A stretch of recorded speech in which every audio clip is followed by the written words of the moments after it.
കേക്കാൻ വയ്യല്ലോ.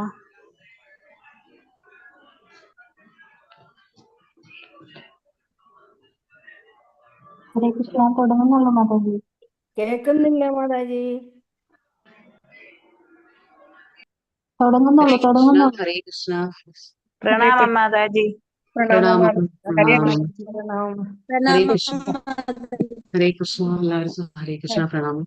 ഹരേ കൃഷ്ണ മാതാജി. ഹരേ കൃഷ്ണ. ഹരേ കൃഷ്ണ. ഹരേ കൃഷ്ണ.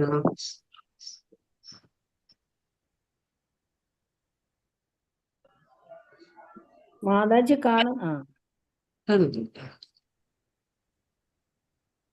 ഹരേ കൃഷ്ണ.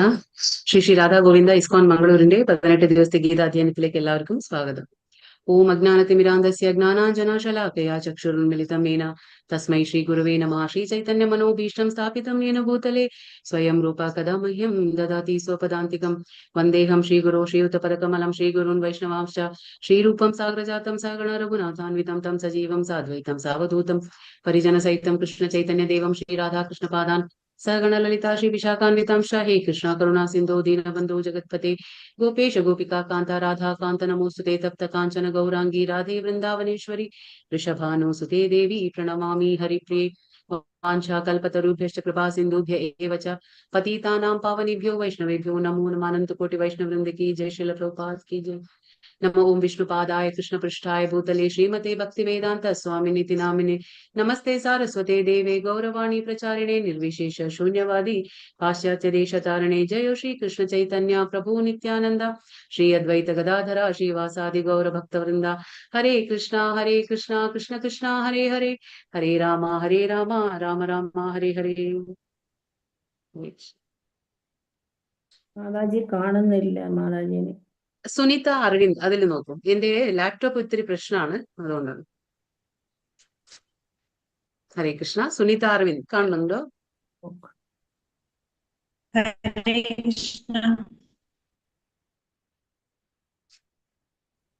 കാണുന്നില്ലേ?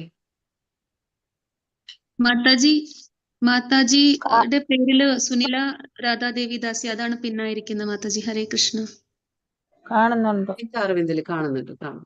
ഓക്കെ. ഹരേ കൃഷ്ണ. അപ്പൊ നമ്മൾ ഇന്നത്തെ അധ്യായം എന്താണ്? പരമപദ പ്രാപ്തി. 8ാമത്തെ അധ്യായമാണ് പരമപദ പ്രാപ്തി. പക്ഷെ അതിനു മുന്നേ നമുക്ക് ഇന്നത്തെ 7ാമത്തെ അധ്യായത്തിൽ നമ്മൾ എന്താ നോക്കിയത്?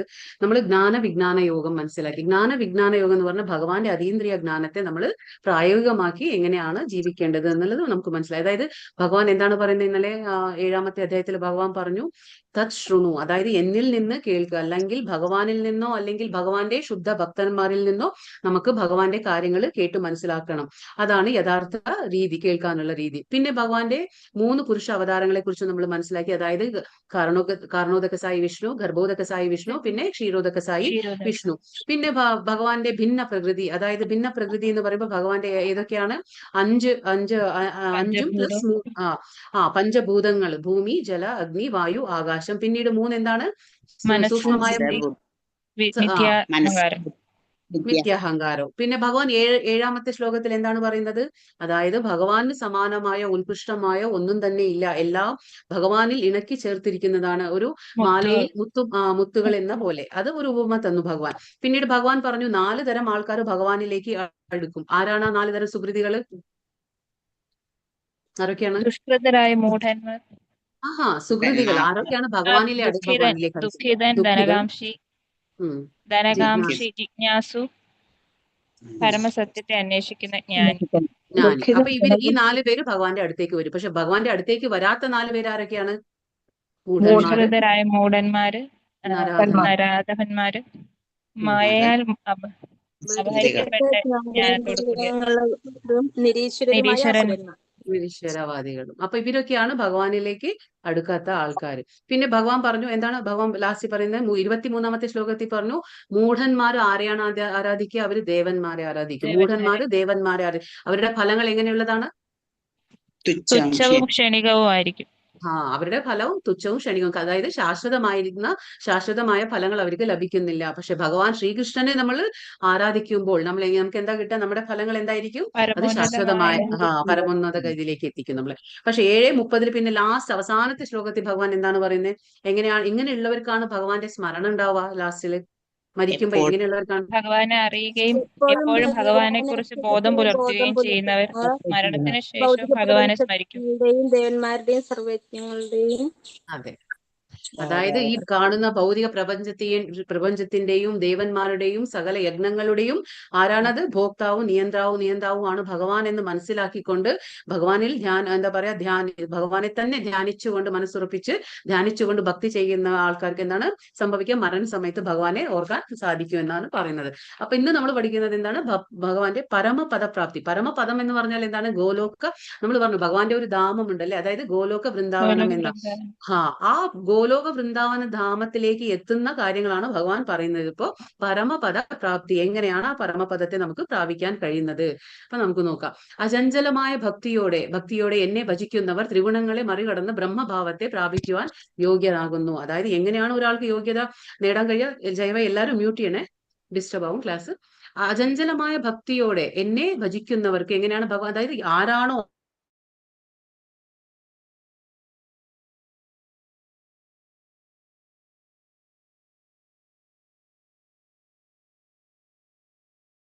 ഹരേ കൃഷ്ണ. കേൾക്കുന്നില്ല മാതാജി? കേൾക്കുന്നില്ല. കേൾക്കുന്നുണ്ടോ? കേൾക്കുന്നു. ഇപ്പൊ കേൾക്കാം.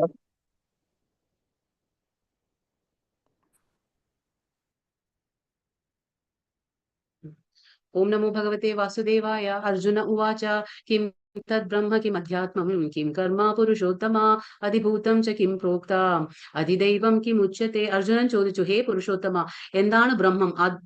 ആത്മാവ് എന്നാൽ എന്ത്? ഫലോദിഷ്ട കർമ്മങ്ങൾ എന്നാൽ എന്ത്? ഭൗതിക പ്രപഞ്ചം എന്നും ദേവന്മാർ എന്നും പറയപ്പെടുന്നവർ എന്താണ്? അപ്പൊ ഇവിടെ അർജുനൻ ചോദിക്കുകയാണ് ഭഗവാനോട്. എന്താണ് ചോദിക്കുന്നത്? ഈ ഒരു 7-8 കാര്യങ്ങളാണ് അർജുനൻ ഇപ്പോ ചോദിക്കാൻ പോകുന്നത്. ഭഗവാനോട് 8 ചോദ്യങ്ങൾ ചോദിക്കും. അതെന്തൊക്കെയാണ് നമുക്ക് നോക്കാം.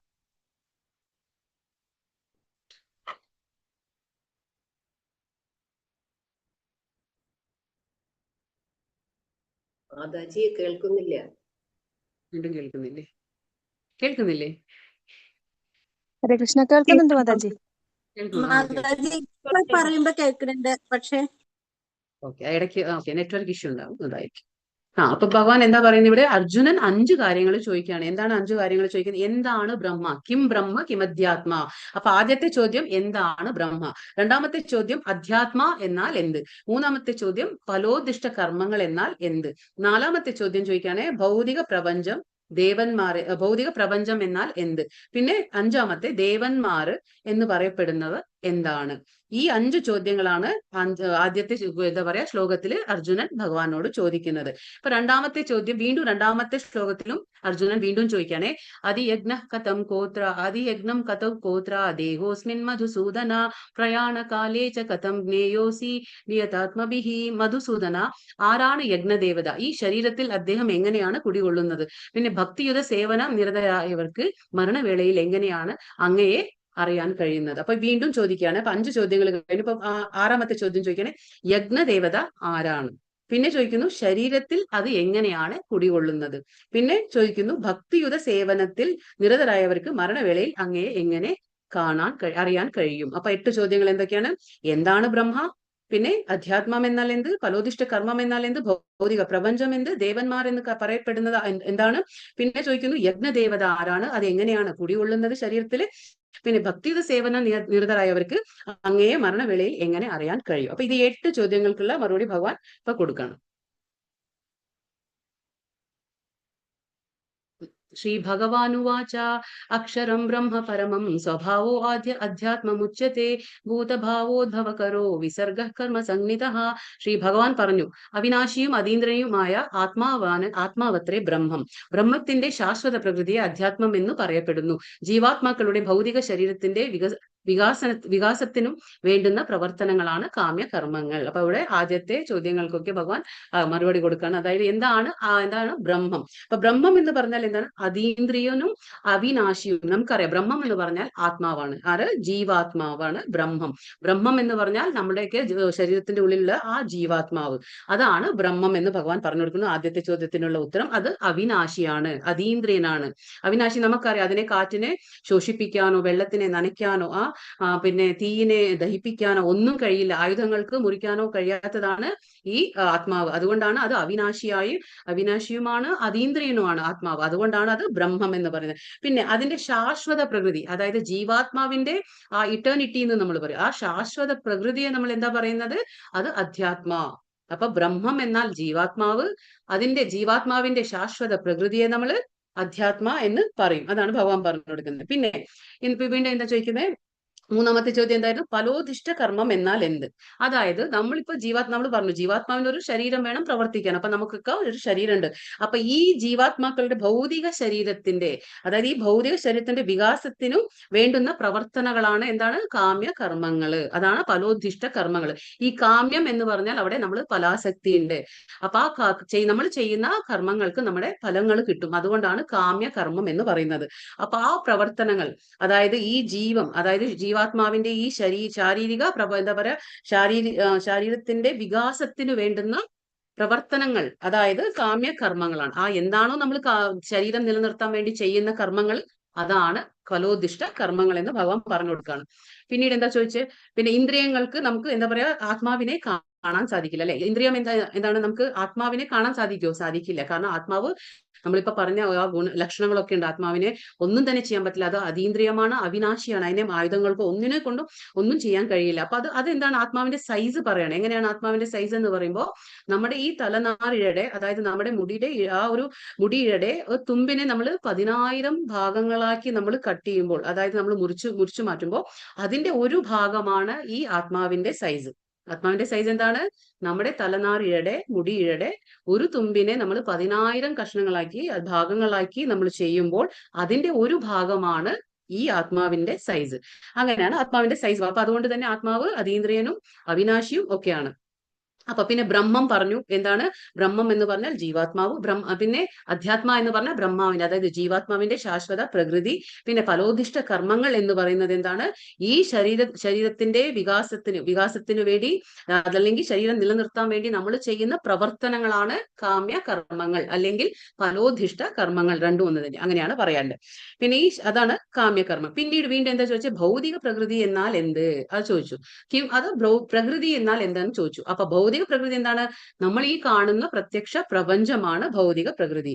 അതായത് എപ്പോഴും മാറിക്കൊണ്ടിരിക്കുന്ന ഈ ഭൗതിക പ്രകൃതിയെ നമ്മൾ അതിനെയാണ് നമ്മൾ പ്രകൃതി എന്ന് പറയുന്നത്. ഈ പ്രത്യക്ഷ പ്രപഞ്ചത്തെയാണ് നമ്മൾ അധിഭൂതം. എന്താണ് അധിഭൂതം എന്ന് പറഞ്ഞാല്? എപ്പോഴും മാറിക്കൊണ്ടിരിക്കുന്ന ഈ ഭൗതിക പ്രപഞ്ചം, പ്രത്യക്ഷ പ്രപഞ്ചം, അതാണ് അധിഭൂതം. അപ്പൊ കിം ബ്രഹ്മ, കിം അധ്യാത്മ, കിം അധിഭൂതം. അപ്പൊ 13 കാര്യങ്ങളായി. പിന്നെ കാമ്യകർമ്മങ്ങളായി. പിന്നീട് എന്താ ചോദിക്കുന്നത്? അതിദൈവം എന്താണ് ചോദിച്ചു. അപ്പൊ അതിദൈവം എന്ന് പറയുന്നത് സൂര്യൻ, ചന്ദ്രൻ എല്ലാ ദേവന്മാരെ ഉൾക്കൊള്ളുന്ന ഭഗവാന്റെ വിശ്വരൂപമാണ് അതിദൈവം. അപ്പൊ ഈ വിശ്വരൂപം എന്നുള്ള ഒരു അധ്യായം വരുന്നുണ്ട്, 11ാമത്തെ അധ്യായം വിശ്വരൂപമാണ്.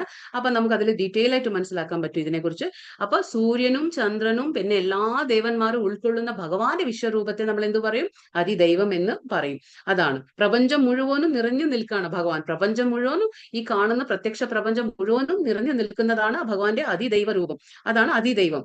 സകല ശരീരങ്ങളുടെയും ഹൃദയത്തിൽ വസിക്കുന്നതാരാണ്? പരമാത്മാവ് നമ്മൾ പറഞ്ഞു. അപ്പൊ അതാണ് അധിയജ്ഞം. അർജുനൻ ചോദിച്ചു അധിയജ്ഞം ആരാണ്? അപ്പൊ അധിയജ്ഞം എന്ന് പറഞ്ഞാൽ ഭഗവാൻ കൃഷ്ണൻ തന്നെയാണ്. പക്ഷെ അത് പരമാത്മാ രൂപത്തിൽ എല്ലാവരുടെയും ഹൃദയത്തിൽ വസിക്കുന്നതാണ് അതിയജ്ഞം. പിന്നെ അപ്പൊ അത് കഴിഞ്ഞു. പിന്നെ ലാസ്റ്റ് എന്താ ചോദിച്ചാൽ മരണസമയത്ത് ഭഗവാൻ എന്താ പറയാ? മരണസമയത്ത് എങ്ങനെയാണ് ഒരാൾക്ക് ഭഗവാനെ ഓർക്കാൻ കഴിയുന്നത്? അത് ചോദിച്ചു. അതിനിപ്പോ ആൻസർ 8:5 ഭഗവാൻ പറഞ്ഞു കൊടുക്കുകയാണ്. ഇപ്പൊ മനസ്സിലായില്ലേ? ആദ്യത്തെ ചോദ്യം എന്തായിരുന്നു? ബ്രഹ്മം എന്ന് പറഞ്ഞാൽ എന്ത്? ബ്രഹ്മം എന്ന് പറഞ്ഞാൽ ജീവാത്മാവ്. പിന്നെ അധ്യാത്മ എന്ന് പറഞ്ഞാൽ ജീവാത്മാവിന്റെ ശാശ്വത പ്രകൃതിയെ നമ്മൾ അധ്യാത്മ എന്ന് പറയും. പിന്നെ ഫലോദ്ദിഷ്ട കർമ്മങ്ങൾ എന്ന് പറഞ്ഞാൽ ഈ ശരീരത്തിന്റെ വികാസനത്തിന് വേണ്ടി നമ്മൾ ചെയ്യുന്ന പ്രവർത്തനങ്ങൾ അല്ലെങ്കിൽ കാമ്യ കർമ്മങ്ങളെ നമ്മൾ എന്താ പറയാ? ഫലോദ്ദിഷ്ട കർമ്മങ്ങൾ എന്ന് പറയും. പിന്നെ ചോദിക്കുകയാണ് എന്താണ് അധിഭൂതം? അധിഭൂതം എന്ന് പറയുമ്പോൾ പ്രത്യക്ഷ പ്രപഞ്ചം, നമ്മൾ കാണുന്ന ആ പ്രത്യക്ഷ പ്രപഞ്ചം, എപ്പോഴും മാറിക്കൊണ്ടിരിക്കുന്ന ആ പ്രത്യക്ഷ പ്രപഞ്ചം അധിഭൂതം. പിന്നെ സൂര്യചന്ദ്രൻ ദേവന്മാരെ ഉൾക്കൊള്ളുന്ന ആ ഭഗവാന്റെ വിശ്വരൂപം അതിദൈവം. പിന്നെ സ്വയം ഭഗവാൻ തന്നെ അതിയജ്ഞം. ഇതൊക്കെയാണ് പറഞ്ഞത്. അപ്പൊ ഇനിയിപ്പോ നമുക്ക് അത് എങ്ങനെയാണ് കുടികൊള്ളുന്നത്? ഹൃദയത്തിൽ പരമാത്മാ രൂപത്തിൽ. അതിയജ്ഞം എങ്ങനെയാണ് എല്ലാവരുടെയും ഹൃദയത്തിൽ കുടികൊള്ളുന്നത്? പരമാത്മാ രൂപത്തിലാണ് അതിയജ്ഞം കുടികൊള്ളുന്നത്. ഇപ്പൊ മരണസമയത്ത് എന്നെ എങ്ങനെയാണ് ഓർക്കുക എന്നുള്ളത് അർജുനൻ ചോദിച്ചു. അപ്പൊ അതിന് ആൻസർ നമുക്ക് ഭഗവാൻ എന്താ കൊടുക്കാൻ നോക്കാം.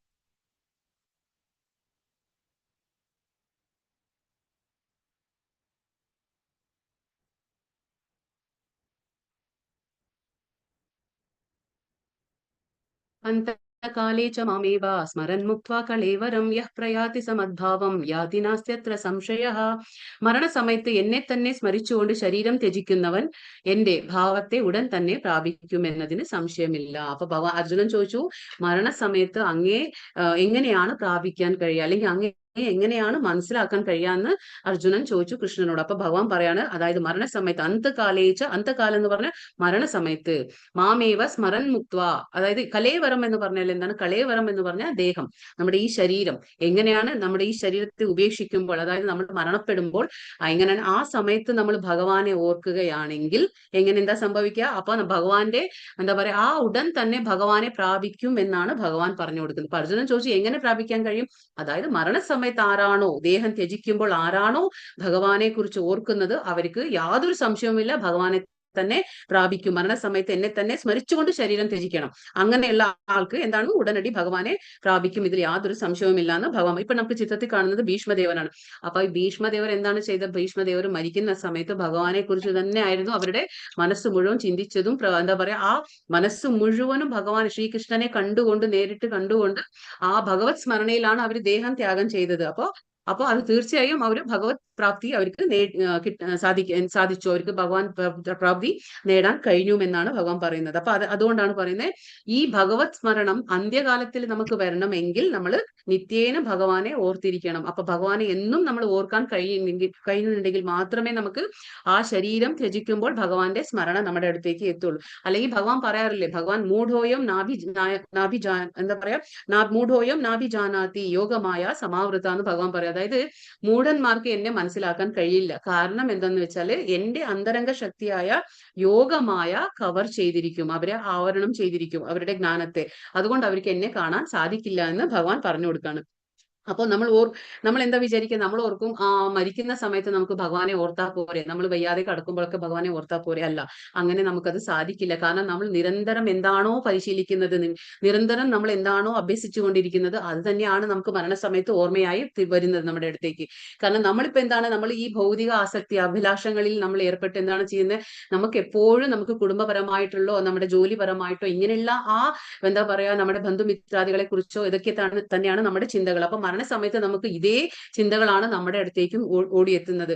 അപ്പോൾ നമുക്ക് ഒരിക്കലും നമുക്ക് ഭഗവാനെ ഓർക്കാൻ കഴിയില്ല. പക്ഷേ എപ്പോഴാണോ ഒരാള് എന്താ പറയാ ജീവിതം മുഴുവനും ഭഗവാന് വേണ്ടി ഒഴിഞ്ഞു മാറ്റി വെച്ചിരിക്കുക, അങ്ങനെയുള്ള സമയത്ത്, അതായത് ഭഗവത് സ്മരണയിൽ, ഭഗവാന്റെ സേവനത്തിൽ, ഭഗവാന്റെ നാമങ്ങൾ ജപിക്കുക, അങ്ങനെയൊക്കെ നമ്മൾ ചെയ്യുമ്പോൾ എന്താ സംഭവിക്കുക, നമുക്ക് തീർച്ചയായും ഭഗവാന്റെ മരണസമയത്ത് നമുക്ക് ഭഗവാനെ ഓർക്കാൻ കഴിയുമെന്നാണ് ഭഗവാൻ പറഞ്ഞത്. അതിൽ യാതൊരു സംശയവും ഇല്ല എന്ന് ഭഗവാൻ പറഞ്ഞു കൊടുക്കുകയാണ്.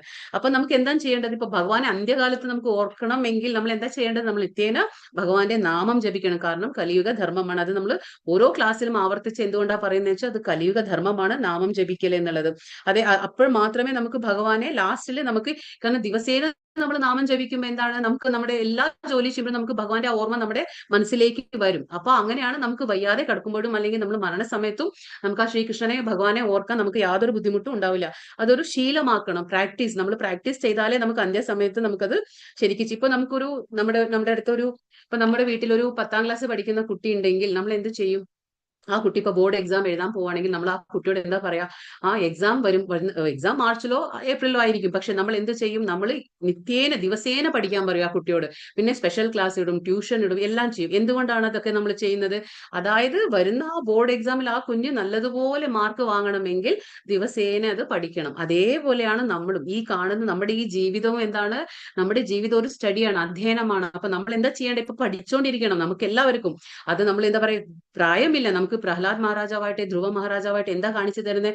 എത്ര ചെറുപ്പത്തിൽ നമുക്ക് ഭക്തി അഭ്യസിക്കാൻ കഴിയോ അത്രയും ചെറുപ്പത്തിൽ നമ്മൾ തുടങ്ങണം എന്നാണ് അവരൊക്കെ കാണിച്ചു തരുന്നത്. നമ്മുടെ ഭാഗവതത്തിൽ ഓരോ സ്റ്റോറി എടുത്താലും നമുക്ക് ഇതൊക്കെ തന്നെ കഥകൾ നമുക്ക് പറഞ്ഞു തരുന്നത്. അതായത് എത്രയും എളുപ്പം നമുക്ക് ഭക്തി തുടരണം നമ്മുടെ ജീവിതത്തിൽ. അപ്പൊ ഭക്തി എന്താന്ന് വെച്ചാൽ, ഇപ്പൊ നമ്മുടെ ഈ ജീവിതം എന്ന് പറയുന്നത് നമ്മുടെ ആ ഒരു പരീക്ഷണത്തിന്, അതായത് നമുക്ക് എക്സാം ഫേസ് ചെയ്യണം. ഏതാണ് എക്സാം? നമ്മുടെ അവസാനത്തെ പരീക്ഷ എന്ന് പറയുന്നത് ഏതാണ്? അത് മരണമാണ്. ആ മരണം എന്നുള്ള ആ പരീക്ഷയെ നമ്മൾ നേരിടണമെങ്കിൽ നമ്മൾ ദിവസേന നമ്മൾ പഠിക്കണം. എന്ത് പഠിക്കണം? ഭഗവാന്റെ കാര്യങ്ങൾ, ഭഗവാനെ കുറിച്ച് അറിയണം, ഭഗവാന്റെ ലീലകളെ കുറിച്ച് മനസ്സിലാക്കുക, ഭഗവാനെ കുറിച്ച് ചിന്തിക്കുക, ഭഗവാന്റെ നാമങ്ങൾ ഉച്ചരിക്കുക, ഭഗവത് സേവനത്തിൽ ഏർപ്പെടുക. ഇങ്ങനെയൊക്കെ ചെയ്യുമ്പോൾ നമുക്ക് ആ മരണം എന്നുള്ള ആ എക്സാമിനെ നമുക്ക് എന്താ പറയാ, നിഷ്പ്രയാസം പാസ്സാക്കി കഴിയും. അങ്ങനെയാണ് നമുക്ക് ചെയ്യാൻ പറ്റും. അല്ലെങ്കിൽ നമുക്കത് ചെയ്യാൻ പറ്റില്ല, നമ്മൾ അതിൽ തോൽക്കും. അങ്ങനെയാണ് പറയുന്നത്.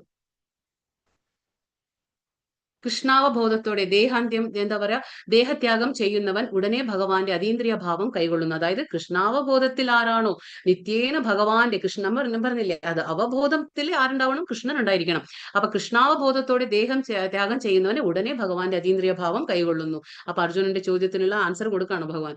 എങ്ങനെയാണ് ഭഗവാനെ ഓർമ്മ വരിക ആ അവസാനം? അതെന്നുവെച്ചാൽ ഭഗവാൻ അവസാനം ഓർമ്മ വരണമെങ്കിൽ നമ്മൾ നിത്യേന ഭഗവാന്റെ ആ ഒരു നാമജപം, മറ്റേ ഭഗവത് സേവനത്തിൽ നമ്മൾ ഏർപ്പെടണം. പിന്നെ എന്താ പറയാ, പരമപാവനനാണ് ഭഗവാൻ. തന്മൂലം നിരന്തരം ബോധത്തോടെ ഇരിക്കുന്നവനും പരമപാവനനത്രേ. അപ്പൊ ഭഗവാൻ പാവനമാണ്. അതേപോലെ ആരാണോ കൃഷ്ണഭാവനയിൽ ഇരിക്കുന്നത് അവർ പോലും പരമപാവനരത്രേ.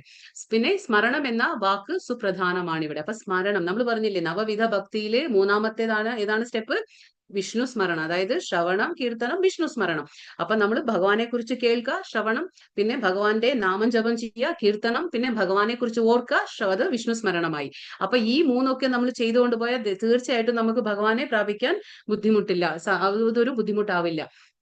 ഭക്തിപൂർവമായ സേവനത്തിലൂടെ കൃഷ്ണാവബോധം പുലർത്തി പോരാത്ത ഒരു ജീവന് പവിത്രതയില്ലാത്തത് കൊണ്ട് എന്താ പറയാ, കൃഷ്ണസ്മരണ സാധ്യവുമല്ല. നമ്മൾ പറഞ്ഞില്ലേ, നമ്മൾ അത് പ്രാക്ടീസ് ചെയ്തില്ലെങ്കിൽ അവസാന സമയത്ത് അത് നമുക്ക് ഭഗവാനെ ഓർക്കാൻ കഴിയില്ല.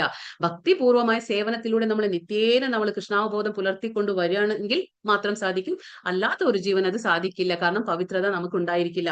അപ്പൊ നമുക്ക് പവിത്രത ഇല്ലെങ്കിൽ നമുക്ക് ഒരിക്കലും ഭഗവാന്റെ ആ പവിത്ര നാമം ഓർമ്മ വരില്ല മരണസമയത്ത്. അതുകൊണ്ട് ഒരാൾ എന്താ പറയാ, ജീവിതത്തിന്റെ ആരംഭഘട്ടം മുതൽക്കേ കൃഷ്ണാവബോധം ശീലിക്കണം. നിർയാണ വേളയിൽ വിജയം വരിക്കണമെങ്കിൽ എന്താ പറയാ, കൃഷ്ണസ്മരണം അത്യന്താപേക്ഷിതവുമാണ് താനും. അപ്പൊ നമുക്കത് വളരെ ആവശ്യമാണ് കൃഷ്ണസ്മരണം. നമുക്ക് ഒരു ദിവസം നമ്മൾ ഇങ്ങനെ പറയാൻ പറ്റില്ല, വിശേഷ ദിവസങ്ങളിൽ മാത്രമേ ഭഗവാനെ ഓർക്കൂ, അമ്പലത്തിൽ പോകുമ്പോൾ മാത്രമേ ഭഗവാനെ ഓർക്കൂ, അങ്ങനെയല്ല. ഭഗവാനെ എന്നും എപ്പോഴും ഓർത്തുകൊണ്ടേയിരിക്കണം. ഭഗവാന്റെ കാര്യങ്ങൾ നമ്മൾ എന്താണോ കേൾക്കുന്നത് അതിനെക്കുറിച്ച് മനനം ചെയ്തുകൊണ്ടേയിരിക്കണം, അതിനെക്കുറിച്ച് ആലോചിച്ചുകൊണ്ടേ നമ്മൾ ഇരിക്കണം. അപ്പോൾ മാത്രമേ നമുക്ക് നിർയാണ വേളയിൽ വിജയം കൈവരിക്കാൻ കഴിയുകയുള്ളൂ. അതുകൊണ്ട് സദാ മഹാമന്ത്രം ഉരുവിട്ടുകൊണ്ടേ ഇരിക്കണം. ഹരേ കൃഷ്ണ കൃഷ്ണ കൃഷ്ണ ഹരേ ഹരേ, ഹരേ രാമ രാമ രാമ ഹരേ ഹരേ എന്നുള്ള മന്ത്രം നമ്മൾ ഉച്ചരിച്ചുകൊണ്ടേ ഇരിക്കണം. വൃക്ഷത്തെ പോലെ സഹനശക്തി ഉണ്ടാവണം. തരോരിവ സഹിഷ്ണുന എന്നാണ് ശ്രീ ചൈതന്യ മഹാപ്രഭു ഉപദേശിച്ച് ഈ ചിത്രത്തിൽ കാണുന്നത് ചൈതന്യ മഹാപ്രഭു നിത്യാനന്ദനാണ്. അപ്പൊ ചൈതന്യ മഹാപ്രഭു കലിയുഗ അവതാരമായിട്ട് വന്നത് എന്തിനാണ്? ഭക്തി എന്താ പറയാ ഹരിനാമ സങ്കീർത്തനം പ്രചരിപ്പിക്കാനാണ്. കരുണ അവതാരമാണ്, രഹസ്യ അവതാരമാണ് ചൈതന്യ മഹാപ്രഭു. അത് വരാൻ തന്നെ കാരണം എന്താണ്? നമുക്ക് എല്ലാവർക്കും ഹരിനാമം തരാൻ വേണ്ടിയിട്ടാണ്. അപ്പൊ ഹരേ കൃഷ്ണ നാമം ജപിക്കുന്ന ഒരു വ്യക്തിക്ക് പല വിഘ്നങ്ങളും നേരിട്ടേക്കാം. എങ്കിലും എല്ലാം സഹിച്ചുകൊണ്ട് ഹരേ കൃഷ്ണ കൃഷ്ണ കൃഷ്ണ ഹരേ ഹരേ ഹരേ രാമ രാമ രാമ ഹരേ ഹരേ എന്ന നാമജപം തുടരുക തന്നെ വേണം. എന്നാൽ ജീവിത അന്ത്യത്തിൽ കൃഷ്ണാവബോധത്താലുള്ള പ്രയോജനം തികച്ചും അനുഭവപ്പെടും. അപ്പൊ നമുക്ക് തോന്നുന്നു എന്തപ്പം നമ്മൾ ഹരിനാമം ജപിച്ചുകൊണ്ട് എന്താ കിട്ടാൻ പോകുന്നത് അല്ലെ? ഹരിനാമം ജപിക്കുമ്പോൾ നമ്മൾ പറഞ്ഞു അല്ലെ, 4 മാല ചെയ്യുമ്പോൾ നമുക്ക് സമാധാനം കിട്ടും, 8 മാല ചെയ്യുമ്പോൾ നമുക്ക് ഊർജം കിട്ടും, 16 മാല ചെയ്യുമ്പോൾ നമുക്ക് എന്താണ് കിട്ടാം? ആധ്യാത്മിക തലത്തിൽ നമുക്ക് ഉയരാൻ കഴിയും. അപ്പൊ നമ്മൾ ഈ ഹരിനാമം നിത്യേനെ ചെയ്തുകൊണ്ടിരിക്കുമ്പോൾ ഭഗവാന്റെ, കാരണം കലിയുഗത്തിൽ അതാണ് ധർമ്മം, അത് ചെയ്തുകൊണ്ടിരിക്കുമ്പോൾ അതിന്റെ ആ പ്രയോജനം എപ്പോഴാണ് നമുക്ക് മനസ്സിലാവുന്നത്? മരണസമയത്ത്. കാരണം അതൊരു പരീക്ഷയാണ്, നമ്മുടെ എക്സാം ആണ് എല്ലാവരുടെയും. ആ എക്സാമിൽ നമ്മൾ പാസ്സാവണമെങ്കിൽ നമ്മൾ നിത്യേന ഹരിനാമ ജപം ചെയ്തുകൊണ്ടിരിക്കണം. അപ്പൊ ഇവിടെ എന്താ പറഞ്ഞ വിഘ്നങ്ങൾ, പല വിഘ്നങ്ങളും വരും. അതായത് നമ്മൾ എപ്പോഴാണോ ഭക്തി ചെയ്യണം എന്ന് നമ്മൾ വിചാരിക്കുക മനസ്സിൽ, നമ്മൾ ഭക്തിയുടെ സേവനം അനുഷ്ഠിക്കണം, ഞാൻ ഹരിനാമ ജപം ചെയ്യണം എന്നൊക്കെ മനസ്സിൽ വിചാരിച്ച് നമ്മൾ തുടങ്ങുമ്പോഴാണ് നമുക്ക് പല വിഘ്നങ്ങളും നമ്മുടെ ജീവിതത്തിലേക്ക് കടന്നു വരും. കാരണം എന്താന്ന് വെച്ചാല് നമ്മൾ പറഞ്ഞു ഈ ഭൗതിക പ്രപഞ്ചത്തിന്റെ ഇൻചാർജ്, അതായത് ഈ മേൽനോട്ടം ആരാണ് ചെയ്യുന്നത്? ദുർഗാദേവി. അതായത് ഭഗവാന്റെ ഒരു ശക്തിയാണ് മായാദേവി, മായാശക്തി. ഭഗവാന്റെ മായാശക്തിയാണ് ദുർഗാദേവി. അപ്പൊ അവരാണ് ഈ ഭൗതിക പ്രപഞ്ചത്തെ നിരീക്ഷിച്ചുകൊണ്ടിരിക്കുന്നത്. പിന്നെ ഭഗവാന്റെ അന്തരംഗ ശക്തി ഏതാണ്? രാധാറാണി. അപ്പോൾ ഈ ഒരു ഭക്തൻ 3 ഗുണങ്ങളുടെ അടിയിൽ എന്താ പ്രാക്ടീസ് ചെയ്തുകൊണ്ടിരിക്കുമ്പോൾ പല വിഘ്നങ്ങളും നേരിടും. ആ പല വിഘ്നങ്ങളും നമുക്ക് വരും. ഇപ്പൊ നമുക്കൊരു കുട്ടി, നമ്മൾ പറഞ്ഞില്ലേ, ഒരു 10ാം ക്ലാസ് എക്സാം, ഫൈനൽ എക്സാം എഴുതാനായിട്ട് മുന്നേ ആ ഒരു കുട്ടിക്ക് എന്തുണ്ടാവും? ആ കുട്ടിക്ക് മിഡ് ടേം എക്സാം ഉണ്ടാവും, പ്രീ ബോർഡ് ഉണ്ടാവും, അങ്ങനെ ഒരുപാട് എക്സാംസ് ഉണ്ടാവില്ലേ? ഫൈനൽ എക്സാം കൊടുക്കുന്നതിന് മുന്നേ കുറെ എക്സാംസ് ഉണ്ടാവില്ലേ? അതേപോലെ നമ്മുടെ ഫൈനൽ എക്സാം ഏതാണ്? മരണമാണ്. ആ മരണത്തിന് മുന്നേ ഒരുപാട് എക്സാം നമുക്ക് ഏതാ കിട്ടുന്നത്? നമ്മുടെ ജീവിതത്തിൽ വരുന്ന വിഘ്നങ്ങളാണ്, ദുഃഖങ്ങളും ഓരോ ദുരിതങ്ങളും ഒരുപാട് നമുക്ക് എന്താ പറയാ, നമുക്ക് ഓരോ സന്ദർഭങ്ങൾ വരും. നമുക്ക് ഭക്തി വിട്ടുപോകണം എന്ന് തോന്നും, പക്ഷെ പോകരുത്. കാരണം അതൊക്കെ ഓരോ പരീക്ഷണയാണ്. ആരുടെയാണ് പരീക്ഷണം? അത് മായാദേവി, അതായത് ഭഗവാന്റെ ശക്തിയായ മായാദേവി, ദുർഗാദേവി നമ്മളെ പരീക്ഷിക്കുകയാണ്. കാരണം നമ്മൾ ശരിക്കും ഈ ഭക്തിയിൽ എന്താ പറയാ ഉറച്ചു നിൽക്കുകയാണോ അല്ലെങ്കിൽ മറ്റുള്ളവരുടെ ഒരു നിർബന്ധത്താൽ നമ്മൾ വന്നിട്ടുള്ളതാണോ എന്നൊക്കെ പരീക്ഷിക്കണ്ടേ നമ്മളെ. കാരണം എന്താന്ന് വെച്ചാൽ ഗോലോകധാമം എന്ന് നമ്മൾ പറഞ്ഞു, അത് വളരെ പവിത്രമായിട്ടുള്ള ഒരു ധാമമാണ്, ചിന്താമണി ധാമമാണ് ഭഗവാന്റെ. അപ്പൊ ദുർഗാദേവി നമ്മളെ അങ്ങോട്ട് എളുപ്പത്തിൽ കടത്തിവിടില്ല ആരെയും. അപ്പൊ ഒരുപാട് നമ്മളെ ഫിൽട്ടർ ചെയ്യും. ഇവിടെ ഈ ഭൗതിക പ്രപഞ്ചത്തിൽ നമ്മൾ ഇങ്ങനെ അരിച്ചരിച്ചെടുക്കും. ഓരോരുത്തരും ശരിക്കും അർഹത ഉണ്ടോ നമുക്ക് ഭഗവാന്റെ അടുത്തേക്ക്, ആ ധാമത്തിലേക്ക് എത്താനുള്ള അർഹത നമുക്കുണ്ടോ ഇല്ലേ എന്നൊക്കെ പരീക്ഷിക്കും. അതെങ്ങനെയാണ് പരീക്ഷിക്കുക? നമ്മുടെ ജീവിതത്തിൽ വരുന്ന ഓരോ ദുരിതങ്ങളും ദുഃഖങ്ങളും ഒക്കെ ആ പരീക്ഷണമാണ്. ആ പരീക്ഷണത്തിലൊക്കെ നമ്മൾ എന്താ ചെയ്യേണ്ടത്? ഭഗവാനെ തന്നെ ശരണം പ്രാപിക്കണം. വേറെ ഒരാളും നമ്മുടെ ജീവിതത്തിൽ നമ്മളെ സഹായിക്കാൻ വരില്ല. അപ്പൊ ഭഗവാനെ തന്നെ ഉറച്ച മനസ്സോടെ, നിശ്ചയദാർഢ്യത്തോടെ ഭഗവാന്റെ കാൽക്കൽ വീണ് നമ്മൾ ഭഗവാനെ തന്നെ ശരണം പ്രാപിച്ച് നമ്മൾ ഇതൊക്കെ തരണം ചെയ്യുമ്പോൾ എന്താണ്? ആ ഓരോ പരീക്ഷണത്തിലും നമ്മൾ വിജയിക്കുകയാണ്. അങ്ങനെ വിജയിക്കുമ്പോൾ നമ്മൾ ഭഗവാന്റെ ഭഗവത് പദപ്രാപ്തിക്ക് അർഹത നേടും. അല്ലെങ്കിൽ നമുക്ക് ഒരിക്കലും കഴിയില്ല. അപ്പൊ ഓരോ ജീവിതത്തിൽ വരുന്ന നമ്മൾ വൃക്ഷങ്ങളെ പോലെ സഹിക്കണം എന്നാ പറയുന്നത്. അതായത് തരോരിവ സഹിഷ്ണുന. അതെന്തുകൊണ്ടാണ് അങ്ങനെ പറയുന്നതെന്ന് വെച്ചാല്, അതായത് ഇപ്പൊ നമുക്കറിയാലോ, 2ാമത്തെ അധ്യായത്തിൽ നമ്മൾ പഠിച്ചു, അർജുനൻ പറഞ്ഞില്ലേ സുഖാനുഭൂതികൾ എന്നൊക്കെ, സുഖാനുഭവങ്ങൾ എന്ന് പറഞ്ഞു. ഭഗവാൻ എന്താ പറഞ്ഞേ? ഒരു മരം നമുക്ക് കാണാം, അത് വേനൽക്കാലായിക്കോട്ടെ, മഴക്കാലായിക്കോട്ടെ, മഞ്ഞുകാലായിക്കോട്ടെ, അത് അതേപോലെ നിൽക്കും. ഇല കൊഴിഞ്ഞാലും, ഇല പച്ചയായിട്ട് ഇരിക്കുമ്പോഴും, ഇല ഉണങ്ങുമ്പോഴും ആ മരത്തിന് യാതൊരു ഇതും എന്താ പറയാ ഒരു മാറ്റവും സംഭവിക്കുന്നില്ല. മരം അതുപോലെ നിൽക്കുക. അപ്പൊ നമ്മളും അതെ, നമ്മുടെ ജീവിതത്തിൽ ദുഃഖം വന്നാലും സുഖം വന്നാലും എന്ത് വന്നാലും നമ്മൾ ഒരേ മാനസികാവസ്ഥ, അതായത് സമചിത്തത്തോടെ നമ്മൾ ആ ദുഃഖങ്ങളെല്ലാം നേരിടാൻ പഠിക്കുമ്പോൾ മാത്രമാണ് നമുക്കൊരു അർഹത കിട്ടുള്ളൂ ഭഗവത് പ്രാപ്തിക്ക്. അതാണല്ലോ ഈ അധ്യായത്തിന്റെ പേര്, ഭഗവത് പ്രാപ്തി. അതിനുള്ള അർഹത നമ്മൾ നേടിയെടുക്കണം. യം യം വാപി സ്മരൻ ഭാവം ത്യജത്യന്തെ കളേവരം തം തമേവൈതി കൗന്തേയ സദാ തദ്ഭാവ ഭാവിതഃ.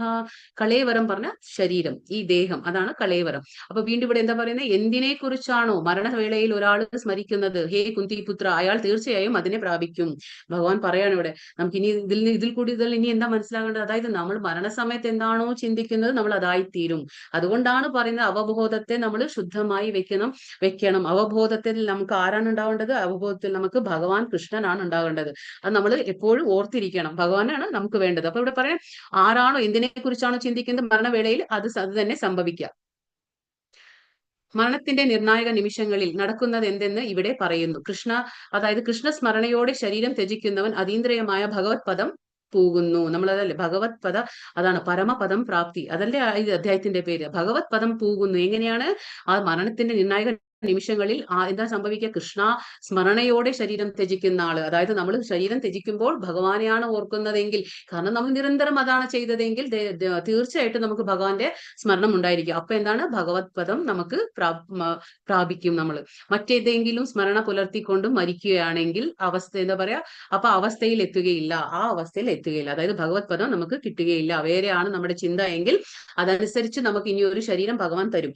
അതായത് ഇപ്പൊ നമുക്ക് വേറെ, ഇപ്പൊ പലരും നമ്മൾ കണ്ടിട്ടുണ്ടാവും, ഒരുപാട് മൃഗങ്ങളോട് ആസക്തി ഉണ്ടാവും അല്ലെ, വീട്ടിലെ വളർത്തു മൃഗങ്ങൾ ഉണ്ടാവും, അവരോട് ആസക്തി ഉണ്ടാവും. അപ്പൊ അതേക്കുറിച്ച് മരിക്കുമ്പോഴും കൂടി അതിനെ കുറിച്ചാണ് ചിന്തിക്കുകയെങ്കിൽ ഡെഫിനറ്റ്ലി നമ്മുടെ തീർച്ചയായിട്ടും അടുത്ത ജന്മം എന്താണ്? നമ്മളൊരു മൃഗമായി തീരും. അതാണ് ഭഗവാൻ പറഞ്ഞു തരുന്നത് ഇവിടെ. ഈ ജന്മത്തിൽ സാത്വിക ഭാവത്തോടെ ജീവിക്കുകയും കൃഷ്ണനെ നിരന്തരം സ്മരിക്കുകയും ചെയ്യുന്നവർക്ക് അന്ത്യവേളയിലും ഭഗവത് സ്മരണം ഉദിക്കും. എങ്ങനെയാണ് അന്ത്യവേളയിൽ നമുക്ക് ഭഗവത് സ്മരണം ഉദിക്കുക? അതായത് നമ്മൾ ഈ ജന്മത്തിൽ സാത്വിക ഭാവത്തിൽ ഉണ്ടാവും. നമ്മൾ 3 ഗുണങ്ങളെ പറയുന്നു അല്ലെ, സത്വഗുണ, രജോ ഗുണ, തമോ ഗുണം. അപ്പൊ സത്വഗുണത്തിൽ ഉണ്ടായിരിക്കണം. അത് മിനിമം ക്വാളിഫിക്കേഷൻ ആണ് നമ്മുടെയൊക്കെ. അപ്പൊ അത് വളരെ ആവശ്യമാണ്. അപ്പൊ നമ്മൾ സത്വഗുണത്തിൽ ഇരിക്കുമ്പോൾ എന്താണ്, നമ്മൾ ആ ഗുണത്തിൽ ജീവിക്കുമ്പോൾ നിരന്തരം ഭഗവാനെ സ്മരിച്ചുകൊണ്ടും ഇരിക്കുമ്പോൾ അങ്ങനെ മാത്രമാണ് ഭഗവത് സ്മരണ ഉദിക്കുന്നുള്ളൂ. കൃഷ്ണന്റെ അതീന്ദ്രിയ ഭാവത്തെ പോകുന്നതിന് അത് സഹായകമായി തീരുകയും ചെയ്യും. അപ്പൊ അതാണ് സഹായിക്കുക നമ്മളെ. അതായത് നമ്മൾ നിരന്തരം സ്മരിക്കുമ്പോൾ അത് നമ്മളെ സഹായിക്കും അവിടെ എത്തിക്കാൻ. ആധ്യാത്മികമായി ഭഗവത് സേവനത്തിൽ മുഴുകി ജീവിതം നയിച്ച ഒരാൾക്ക് അടുത്ത ജന്മത്തിൽ ഭൗതിക ദേഹമല്ല ആധ്യാത്മിക ദേഹവും കൈവരിക്കും, അതായത് ലഭിക്കും. എന്താണ് ഇപ്പൊ നമ്മളിപ്പോ ഈ ഭഗവാന്റെ സ്മരണയിൽ തന്നെ നമ്മൾ ജീവിക്കുകയാണെങ്കിൽ അന്ത്യവേളയിൽ നമുക്ക് ഭഗവാനെ തീർച്ചയായിട്ടും ഓർമ്മ വരും. അപ്പൊ അങ്ങനെയാണ് നമ്മുടെ ശരീരം നമ്മൾ ത്യജിക്കുന്നെങ്കിൽ തീർച്ചയായിട്ടും നമുക്ക് അടുത്ത എന്താ പറയാ, അടുത്ത ശരീരം കിട്ടുന്ന എന്താണ്? ആധ്യാത്മിക ശരീരമാണ്, ഭൗതിക ശരീരമല്ല, ദേഹമല്ല എന്ന് പറയുന്നു. അപ്പൊ നിരന്തരമായ ഹരേ കൃഷ്ണ കൃഷ്ണ കൃഷ്ണ ഹരേ ഹരേ, ഹരേ രാമ രാമ രാമ ഹരേ ഹരേ എന്ന നാമജപം അത്രേ മരണവേളയിൽ ഒരാളുടെ മനോഭാവത്തെ വേണ്ടുന്ന വഴിക്ക് തിരിക്കുന്നതാകുന്നത്, എന്താ പറയാ, തിരിക്കാൻ ഉതകുന്ന ഉത്തമമായ മാർഗം. അപ്പൊ ഏതാണ് ഉത്തമമായ മാർഗം? അത് ഹരേ കൃഷ്ണ മഹാമന്ത്രം തന്നെയാണ്. അപ്പൊ അത് നമുക്കറിയാം, എത്ര തവണ നമ്മൾ ഇത് കേൾക്കുന്നു അല്ലെ, ഹരേ കൃഷ്ണ മഹാമന്ത്രത്തെ കുറിച്ച്, അതിന്റെ പ്രാധാന്യത്തെ കുറിച്ച്. അപ്പൊ നമ്മളത് മനസ്സിലാക്കണം. ഇപ്പൊ നമ്മൾ പറഞ്ഞില്ലേ, അന്ത്യവേളയിൽ എന്താണോ നമ്മൾ അന്തകാലേച്ച സ്മരൺ മുക്ത കളേവരം. അപ്പൊ അന്ത്യകാലത്തിൽ നമ്മൾ എന്താണോ ഓർക്കുന്നത് അത് തന്നെ കിട്ടുമെന്ന് പറഞ്ഞു. അപ്പൊ നമ്മൾ ഇന്നലെ പറഞ്ഞു ഭരത് മഹാരാജാവിന്റെ കഥ. ഭരത് മഹാരാജാവ് രാജാവായിരുന്നു. എന്നിട്ട് അദ്ദേഹം എന്ത് ചെയ്തു? ചതുർത്ഥ ആശ്രമങ്ങളിലെ 4ാമത്തെ ആശ്രമം ഏതാണ്? സന്യാസാശ്രമം. അപ്പൊ ആ സന്യാസാശ്രമത്തെ തിരഞ്ഞെടുത്ത് ഒരു ആശ്രമത്തിൽ ജീവിക്കേണ്ടായി. പിന്നെ അവിടെ ഒരു മാൻകുട്ടിയെ കണ്ടു, അതിനെ ഒരു അട്രാക്ഷൻ വന്നു, അത് എന്താ പറയാ, അതിനൊരു ദയ കാണിച്ചിട്ട് അതിനെ വളർത്താൻ തുടങ്ങിയപ്പോ രാജാവിന് എന്താ സംഭവിച്ചത്? അപ്പൊ അതിന്റെ അടുത്ത് തന്നെ ആ ഒരു സ്മരണ, എന്താ പറയാ, ഭഗവത് സ്മരണ എല്ലാം മെല്ലെ മെല്ലെ നീങ്ങി, ഭഗവത് സ്മരണ കൈവിട്ടുപോയി. അവസാനം എന്താ പറയാ, അവബോധത്തിൽ മുഴുവനും ഈ മാൻകുട്ടിയായി മാറി. അപ്പൊ അവബോധത്തിൽ മുഴുവനും മാൻകുട്ടിയാവുമ്പോ എന്തായി? മരിക്കുന്ന സമയത്ത് എന്താ സംഭവിച്ചേ? അദ്ദേഹത്തിന് മരണസമയത്തും ഭഗവാന്റെ ഓർമ്മ വന്നില്ല. മരിക്കുന്ന സമയത്ത് പോലും എന്താണ് ഓർത്തത്? മരിക്കുന്ന സമയത്ത് പോലും മാൻകുട്ടിയെ കുറിച്ചാണ് ഓർക്കുന്നത്. അപ്പൊ അടുത്ത ജന്മത്തിൽ മാനായി മാറാണ്. ആ രാജാവ് എത്രയും ഭക്തി ചെയ്തിട്ടും ആ അവസാന സമയത്ത് എന്തായിരുന്നു? ആ കോൺഷ്യസ് മാറിപ്പോയി. കാരണം ഓർമ്മ വന്നില്ല. കാരണം ഒരുപാട് ആ ഭക്തിയുത സേവനമൊക്കെ നിർത്തി, ഭക്തിയുത സേവനം ചെയ്തുകൊണ്ടിരിക്കുന്നതൊക്കെ നിർത്തിയിട്ട് മാനിനെ മാത്രം സംരക്ഷിക്കാൻ തുടങ്ങി. അങ്ങനെ ആയപ്പോഴാണ് അതെന്തായി? ആ മാനിന്റെ ജന്മം എടുക്കേണ്ടി വന്നു. പക്ഷേ ഭഗവാൻ ഇത്രയും ചെയ്ത്, നമ്മൾ പറഞ്ഞില്ലേ, നേഹാവിക്രമനാശോസ്തി പ്രത്യവായോ ന വിദ്യത്തെ സ്വല്പമപ്യസ്യ ധർമ്മസ്യ ത്രായത്തെ മഹതോഭയാത്. അതായത് നമ്മൾ കുറച്ചെങ്കിലും ഭക്തി ചെയ്തിട്ടുണ്ടെങ്കിൽ ഭഗവാൻ നമ്മളെ കൈവിടുകയില്ല. അതായത് നമ്മൾ ഈ ജന്മത്തിൽ പ്രാപിച്ചില്ലെങ്കിൽ അടുത്ത ജന്മം നമുക്ക് ഭഗവാൻ പറഞ്ഞിട്ടുള്ള യോഗത്തിൽ പരാജിതരായാലും നമുക്ക് പേടിക്കാനില്ല, നമുക്ക് നല്ലൊരു ജന്മം ഭഗവാൻ തരും. എന്നിട്ട് നമുക്ക് ഓർമ്മശക്തിയും അവിടെ നിന്നാണ് നമ്മുടെ ഭക്തി തുടങ്ങുന്നത്. ഇപ്പൊ എവിടെ നിർത്തിയോ അവിടെ നിന്നാണ് നമ്മുടെ ഭക്തി തുടങ്ങാൻ പോകുന്നത്. അതുകൊണ്ടാണ് അപ്പൊ ആ രാജാവ് പിന്നെ എന്തായി? മാനായി മാറുമ്പോൾ മാനായി ആ ശരീരത്തിൽ ഭഗവാൻ ഓർമ്മ കൊടുക്കുകയാണ്, എന്താണ് അബദ്ധം കാണിച്ചത് രാജാവ് എന്നുള്ളത്. അപ്പൊ മാനിന്റെ ശരീരത്തിൽ രാജാവിന് മനസ്സിലാകാണ് താൻ ചെയ്ത തെറ്റിന്റെ ആ ഒരു പശ്ചാത്തപിക്കുകയാണ്. ഞാൻ എന്തുമാത്രം ഒരു വിലപ്പെട്ട ആ ഒരു മനുഷ്യ ശരീരത്തിനെ ഞാൻ നശിപ്പിച്ചു, വെറുതെ നശിപ്പിച്ചു. അതായത് അത്രയും വിലപ്പെട്ട മനുഷ്യ ശരീരം കിട്ടിയിട്ട് എനിക്ക് ആ ഭഗവത് പ്രാപ്തിക്ക് വളരെ എളുപ്പമായിരുന്നു, എന്നിട്ട് പോലും ഞാനത് ഉപയോഗിച്ചില്ല. എന്നിട്ടിപ്പോ മാനിന്റെ ശരീരത്തിൽ പോകാൻ പറ്റുമോ? പറ്റിയില്ല. അപ്പൊ ആ ഓർമ്മ മാത്രമുണ്ട് ഭഗവാന്റെ, ആ ഓർമ്മകൾ വരുന്നുണ്ട്. അപ്പൊ അതൊക്കെ മനസ്സിലാകുമ്പോൾ ആ തെറ്റ് മനസ്സിലാക്കാണ് രാജാവ്. എന്നിട്ട് ആ തെറ്റ് മനസ്സിലാക്കിക്കൊണ്ട് ആശ്രമത്തിൽ തന്നെ ചുറ്റിപ്പറ്റി ഇങ്ങനെ നടക്കുകയാണ്. അവിടെ പച്ചിലകളൊന്നും കഴിക്കാതെ വെറും പഴുത്ത ഇലകൾ മാത്രം കഴിച്ചുകൊണ്ട്, അതായത് ഒരു തപശ്ചര്യ എന്ന രീതിയിൽ അനുഷ്ഠിക്കുകയാണ് ഈ രാജാവ് മാനിന്റെ ശരീരത്തിൽ. എന്നിട്ട് കിട്ടുന്ന ഒരു ശരീരമാണ് ബ്രാഹ്മണന്റെ വീണ്ടും ജഡഭരതനായിട്ട് ജനിക്കുകയാണ്. അങ്ങനെ ജഡഭരതനായി ജനിച്ച് ഭഗവത് പ്രാപ്തി നേടും. അതാണ് കഥ. അതുകൊണ്ട് നമ്മൾ മനസ്സിലാക്കണം, ഈ കഥയിൽ നിന്നൊക്കെ എന്താ മനസ്സിലാക്കുന്നത്, നമ്മൾ അനാവശ്യമായിട്ടുള്ള ചിന്തകൾ നമുക്ക് പാടില്ല. കാരണം മരണസമയത്ത് അതൊക്കെ തന്നെ നമുക്ക് ഓർമ്മ വരും. എന്തൊക്കെ പറഞ്ഞാലും നമുക്ക് ഭഗവാന്റെ കാര്യങ്ങൾ ഓർമ്മ വരില്ല. കാരണം നമ്മൾ എപ്പോഴോ ഒരിക്കലല്ലേ ഭഗവാനെ ചിന്തിക്കുള്ളൂ. കാലത്ത് ഒരു നേരം നമ്മൾ ഭഗവാനെ കുറിച്ച് ചിന്തിച്ചു കഴിഞ്ഞാൽ കഴിഞ്ഞു, ആ ദിവസത്തെ ഓർക്കൽ കഴിഞ്ഞു. പിന്നെ അടുത്ത ദിവസം മാത്രമേ നമ്മൾ ഭഗവാനെ ഓർക്കുള്ളൂ. അല്ലെങ്കിൽ ബുദ്ധിമുട്ട് വരുമ്പോൾ മാത്രം ഭഗവാനെ ഓർക്കൂ. അതല്ല വേണ്ടത്. നമുക്ക് നിത്യേന ഭഗവാൻ വേണം. നിത്യേന 24 മണിക്കൂറും ഭഗവാന്റെ സ്മരണം ഉണ്ടായിരിക്കണമെങ്കിൽ മാത്രമേ അത് സാധിക്കുള്ളൂ.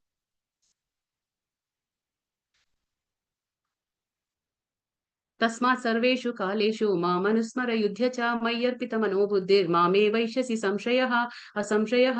അതിനാൽ അർജുന, ശ്രീകൃഷ്ണ രൂപത്തിൽ എന്നെ നീ എപ്പോഴും ഓർമ്മിക്കുക. അതോടൊപ്പം തന്റെ നിയത കർമ്മമായ യുദ്ധം നിർവഹിക്കുകയും ചെയ്യുക. സ്വകർമ്മങ്ങളെല്ലാം എനിക്കായി അർപ്പിച്ചു മനോബുദ്ധികൾ എന്നിൽ ഉറപ്പിച്ചും ഇരുന്നാൽ നീ എന്നെ പ്രാപിക്കും, സംശയമില്ല. അപ്പൊ ഭഗവാൻ ഇവിടെ എന്താ, തസ്മാത് സർവേഷു കാൽ, അതുകൊണ്ട്. തസ്മാത് പറഞ്ഞ എന്താണ്, അതുകൊണ്ട്. അപ്പൊ ഭഗവാൻ വീണ്ടും പറയണേ, ഏതുകൊണ്ടാണ്? നമ്മളിപ്പോ കണ്ടു അല്ലെ, ലാസ്റ്റ് മരിക്കുമ്പോ നമ്മുടെ ആ ബോധം എന്തായിരിക്കും, അത് തന്നെ ആയിത്തീരും നമ്മൾ. അതുകൊണ്ട് ഭഗവാൻ പറയണ, അതുകൊണ്ട് അർജുന തസ്മാത് സർവേഷു കാലേഷു, എപ്പോഴും. സർവേഷു കാലേഷു മീൻ പറഞ്ഞാൽ എന്താണ്, എപ്പോഴും എന്നെ തന്നെ സ്മരിക്കുക. സ്മരിച്ചുകൊണ്ട് എന്ത് ചെയ്യാ, മാം അനുസ്മര യുദ്ധ്യച. കാരണം അർജുനോട് പറയാണ്, ഇപ്പൊ നിന്റെ ധർമ്മബാധ്യത എന്താണ്, നിയത കർമ്മം എന്താണ്, യുദ്ധം ചെയ്യുക. ക്ഷത്രിയനാണ്, ഓരോ ധർമ്മബാധ്യത ഉണ്ട്. അപ്പൊ നിനക്ക് എന്താണ് ധർമ്മബാധ്യത, യുദ്ധം ചെയ്യുന്നത്. അപ്പൊ നീ എന്നെ ശ്രീകൃഷ്ണ രൂപത്തിൽ എന്നെ ആലോചിച്ചുകൊണ്ട് സ്മരിച്ചുകൊണ്ട് നീ യുദ്ധം ചെയ്യേ. അപ്പൊ എന്താ സംഭവിക്കുക, അതിന്റെ കർമ്മഫലങ്ങളൊന്നും നിന്നെ താമര ഇലയിലെ വെള്ളം പോലെ നിന്നെ പറ്റി പിടിക്കുകയില്ല. അത് ആ ഉപമ തന്നില്ലേ ഭഗവാൻ. അപ്പൊ നിനക്കൊന്നും തന്നെ സംഭവിക്കില്ല, കർമ്മഫലങ്ങളൊന്നും നിന്നെ ബാധിക്കുകയില്ല. അപ്പൊ നീ യുദ്ധം ചെയ്യുമ്പോൾ എന്നെ സ്മരിച്ചുകൊണ്ട് യുദ്ധം ചെയ്യണം. അത് ആ യുദ്ധം എനിക്ക് വേണ്ടി സമർപ്പിക്കുക. അപ്പൊ നിനക്ക് അതിന്റെ കർമ്മഫലങ്ങൾ ഉണ്ടാവില്ല. അതുകൊണ്ട് തസ്മാത് സർവേഷു കാലേഷു മാം അനുസ്മര. അനുസ്മര എന്ന് പറഞ്ഞാൽ എന്നെ തന്നെ സ്മരിക്കേ എന്ന് ഭഗവാൻ പറഞ്ഞു കൊടുക്കുകയാണ്. അങ്ങനെ ചെയ്യുമ്പോൾ എന്താണ്, നമ്മുടെ കർമ്മഫലങ്ങളൊന്നും നമുക്ക് ഉണ്ടാവില്ല. ഇത് അർജുനന് മാത്രമല്ല, കാരണം അർജുനൻ ഇവിടെ നമ്മളെ പ്രതിനിധീകരിക്കുകയാണ്. അപ്പൊ ഒരു റെപ്രസെന്റേറ്റീവ് ആണ് നമ്മുടെയൊക്കെ. അപ്പൊ അർജുനന് ഇത് ഭഗവാൻ പറയുന്നുണ്ടെങ്കിൽ അത് നമുക്കും കൂടി ബാധകമാണ്. അപ്പൊ എന്താണ് ഭഗവാൻ പറയുന്നത് ഇവിടെ, അർജുനനോടുള്ള ഈ ഉപദേശം ഭൗതിക കർമ്മങ്ങളിൽ ഏർപ്പെട്ടിരിക്കുന്ന എല്ലാവരെയും സംബന്ധിച്ചും പ്രസക്തമാണ്. നമ്മളെല്ലാം ഭൗതിക കർമ്മങ്ങളിലാണ് അല്ലെ. നമുക്കറിയാം, നമുക്ക് കുടുംബമുണ്ട്, ജോലിയുണ്ട്, പല പല റെസ്പോൺസിബിലിറ്റി ഉണ്ട്, നമുക്ക് ഉത്തരവാദിത്തങ്ങളുണ്ട്. അതിൽ നിന്നും നമ്മൾ ഒളിച്ചോടാൻ പറ്റില്ല, നമുക്ക് അതൊക്കെ ചെയ്യണം. അതാണ് ഇവിടെ ഭഗവാൻ ഒരിക്കലും തങ്ങളുടെ നിർദ്ദിഷ്ട കർമ്മം നിറവേറ്റുന്നതിൽ നിന്ന് പിന്തിരിയാൻ ആരെയും ഭഗവാൻ പ്രേരിപ്പിക്കുന്നില്ല. അത് നമ്മൾ മനസ്സിലാക്കണം. ഇവിടെ ഭഗവാൻ പറയുന്നില്ല, നിന്റെ നിയത കർമ്മങ്ങൾ വിട്ട് നീ എന്നെ 24 മണിക്കൂർ സ്മരിച്ചിരുന്നോ എന്ന് ഭഗവാൻ പറയുന്നില്ല ഇവിടെ. തസ്മാത് സർവേഷു കാലേഷു മാം അനുസ്മര യുദ്ധ്യച. എന്താ, അർജുനന്റെ എന്താണ് അവിടെ, യുദ്ധമായിരുന്നു. പക്ഷെ നമ്മുടെ ജീവിതം എന്ന് പറയുന്നത് ഒരു യുദ്ധം തന്നെ. അപ്പൊ നമ്മുടെ ജീവിതത്തിൽ എന്താണ് ചെയ്യേണ്ടത്, നമ്മുടെ ഓരോ നിയതകർമ്മങ്ങൾ നമ്മൾ അനുസരിച്ചുകൊണ്ട് ചെയ്തുകൊണ്ട് നമ്മൾ ഭഗവാനെ ഓർത്താൽ മാത്രം മതി. ആ കർമ്മങ്ങളെല്ലാം ഭഗവാന് സമർപ്പിച്ചു കഴിഞ്ഞാൽ അതിന്റെ ഫലങ്ങളൊന്നും നമ്മളെ ബാധിക്കില്ല. അത്രേ ഉള്ളൂ. അപ്പൊ നമ്മളെ ഭഗവാൻ ജോലി ചെയ്യുന്നതിൽ നിന്നും പിന്തിരിപ്പിക്കുന്നില്ല. കാരണം നമുക്ക് എല്ലാവർക്കും ഓരോ ഉത്തരവാദിത്തം ഉണ്ട്. അമ്മയായിട്ട്, പെങ്ങളായിട്ട്, അച്ഛനായിട്ട്, മകനായിട്ട്, അല്ലെ, ഭാര്യയായിട്ട്, മക്കളായിട്ട്, പല പല ഉത്തരവാദിത്തങ്ങളുണ്ട്. അപ്പൊ എല്ലാവരും അവരവരുടെ നിയതകർമ്മങ്ങൾ ചെയ്തേ മതിയാവും. പക്ഷേ ഒരേ ഒരു ഇത് എന്താ പറയുന്നത്, ഭഗവാനെ ഓർത്തുകൊണ്ട് ചെയ്യുക. അത്രയേ ഉള്ളൂ. ആ കർമ്മഫലത്തിൽ ആസക്തി ഇല്ലാതെ ചെയ്യുക. എല്ലാം സർവ്വതും ഭഗവാന് സമർപ്പിച്ചുകൊണ്ട് ചെയ്യുക. അത്രേ മാത്രമാണ്. പിന്നെ ഒരാൾക്ക് ഈ പ്രവൃത്തികൾ തുടരുന്നതോടൊപ്പം ഹരേ കൃഷ്ണ മന്ത്രം ഉച്ചരിച്ചുകൊണ്ട് ഭഗവത് സ്മരണ പുലർത്തുകയും ആവാം. അതിപ്പോ ഞാൻ പറഞ്ഞില്ല, ഇപ്പൊ നമ്മളിപ്പോ അടുക്കളയിലാണ്, നമ്മളിപ്പോ അടുക്കളയിൽ എന്ത് ഭക്ഷണം പാകം ചെയ്യുന്നു, പക്ഷെ ഒരു കുഴപ്പവുമില്ല. പക്ഷെ നമ്മൾ എന്താ പറയാ, ഹരിനാമം ജപിക്കാൻ നമ്മുടെ വാ കൊണ്ട് ജപിക്കാം. പക്ഷെ നമ്മൾ എന്താ പറയാ, മാലയിൽ ജപിക്കുമ്പോൾ അത് പാടില്ല. നമ്മൾ മാല എടുത്ത് ജപിക്കുമ്പോൾ അതിനായിട്ട് ഇരിക്കുമ്പോൾ നമ്മൾ വേറെ കാര്യങ്ങളൊന്നും ചെയ്യരുത്. TV നോക്കുക, പേപ്പർ വായിക്കുക, അങ്ങനെയൊന്നും ചെയ്യരുത്. പക്ഷെ അല്ലാതെ നമ്മൾ എന്ത് പണിയെടുക്കുമ്പോൾ, ഇപ്പൊ നമ്മൾ നടക്കുകയാണ്, അല്ലെങ്കിൽ നമ്മൾ അടുക്കളയിൽ എന്തോ പണിയെടുക്കുകയാണ്, അങ്ങനെയൊക്കെ ചെയ്യുമ്പോൾ നമുക്ക് ഭഗവാന്റെ ഹരേ കൃഷ്ണ മന്ത്രം ഭാഗം ഉച്ചരിച്ചുകൊണ്ടേ ചെയ്യാം.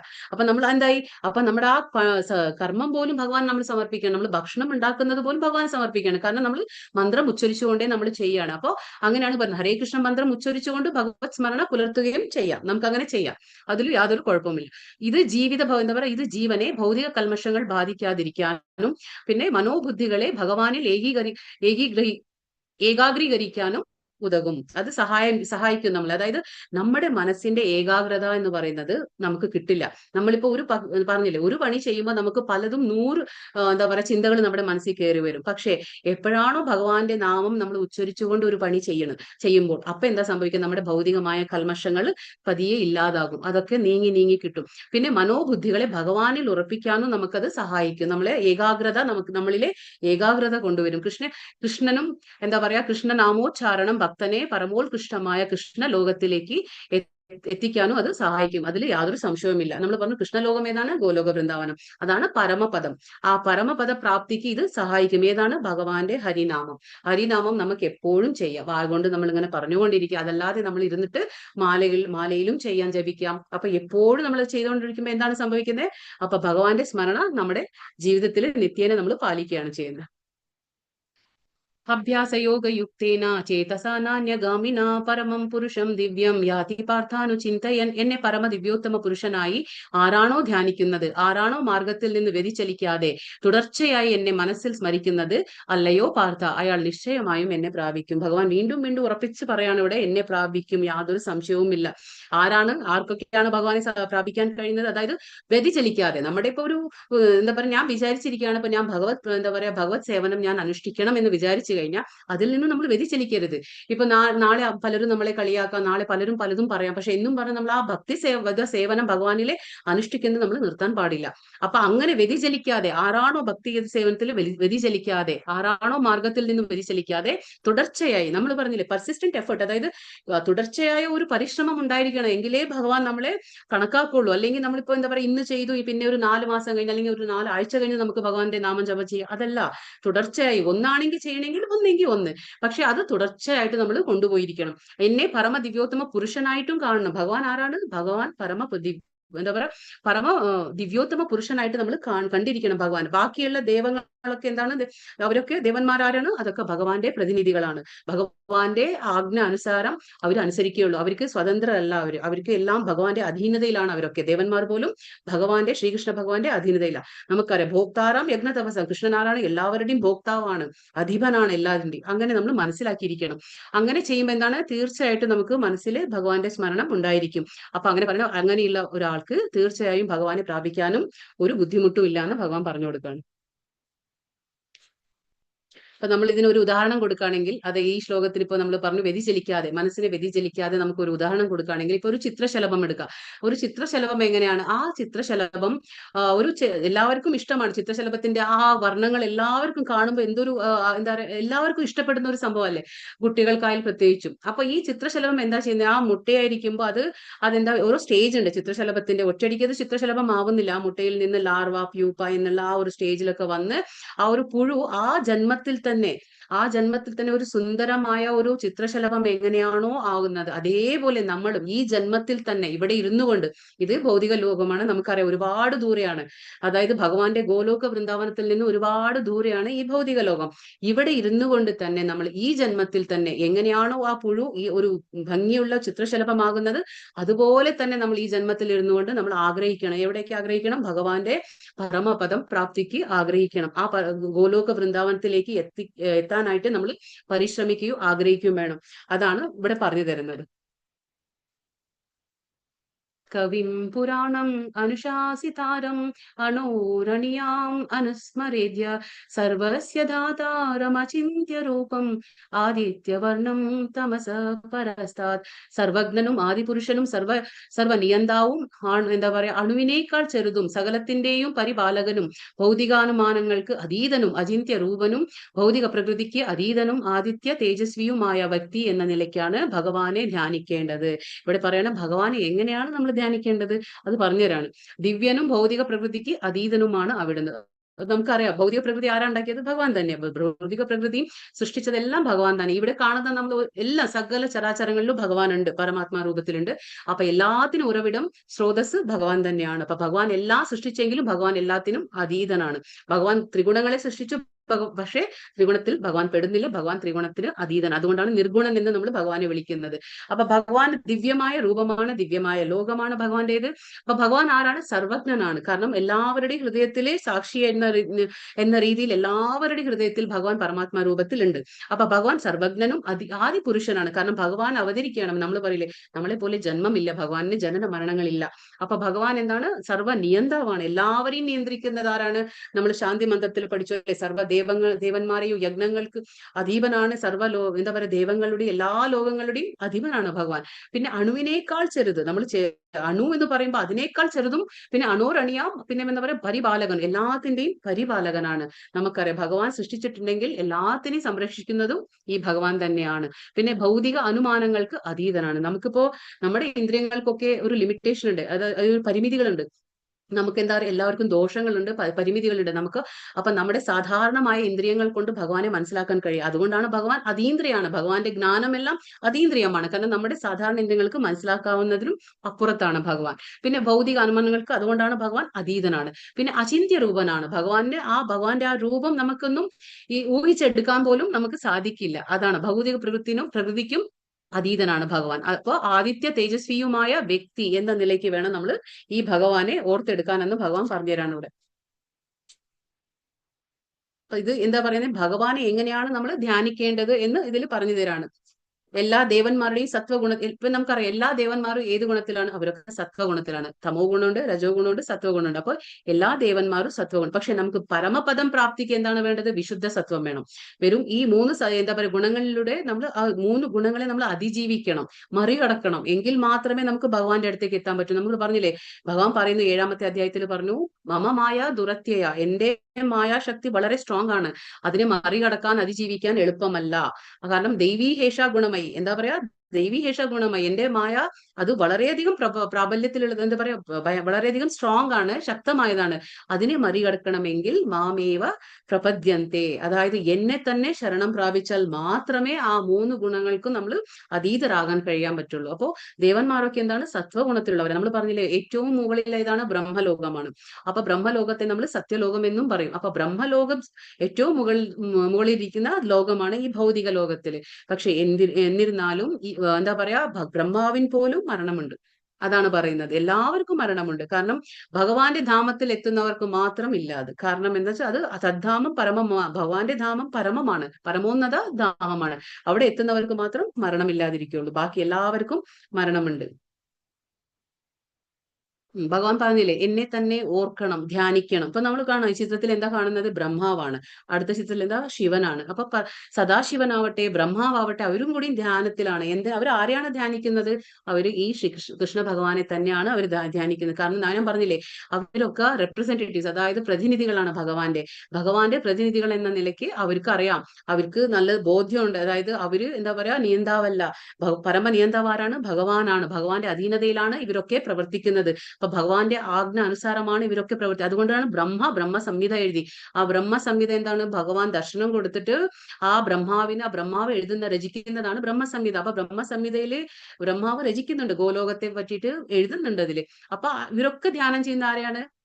പരമശിവ, എന്താ പറയുക, പരമ ദിവ്യോത്തമ പുരുഷനായ ശ്രീകൃഷ്ണ ഭഗവാനെ തന്നെ. അപ്പൊ പാർവതി ചോദിക്കും സദാശിവന്റെ അടുത്ത്, എപ്പോഴും ഈ ധ്യാനം ചെയ്തുകൊണ്ട് എന്താ ചെയ്യുന്നത് എന്ന് പറയുമ്പോൾ ശിവൻ എന്താ പറയുന്നത്? വിഷ്ണു സഹസ്രനാമത്തിൽ നമുക്കറിയാം, ശ്രീരാമ രാമ രാമേതി രമേ രാമേ മനോരമേ സഹസ്രനാമ തത്തുല്യം രാമനാമ വരാനനെ.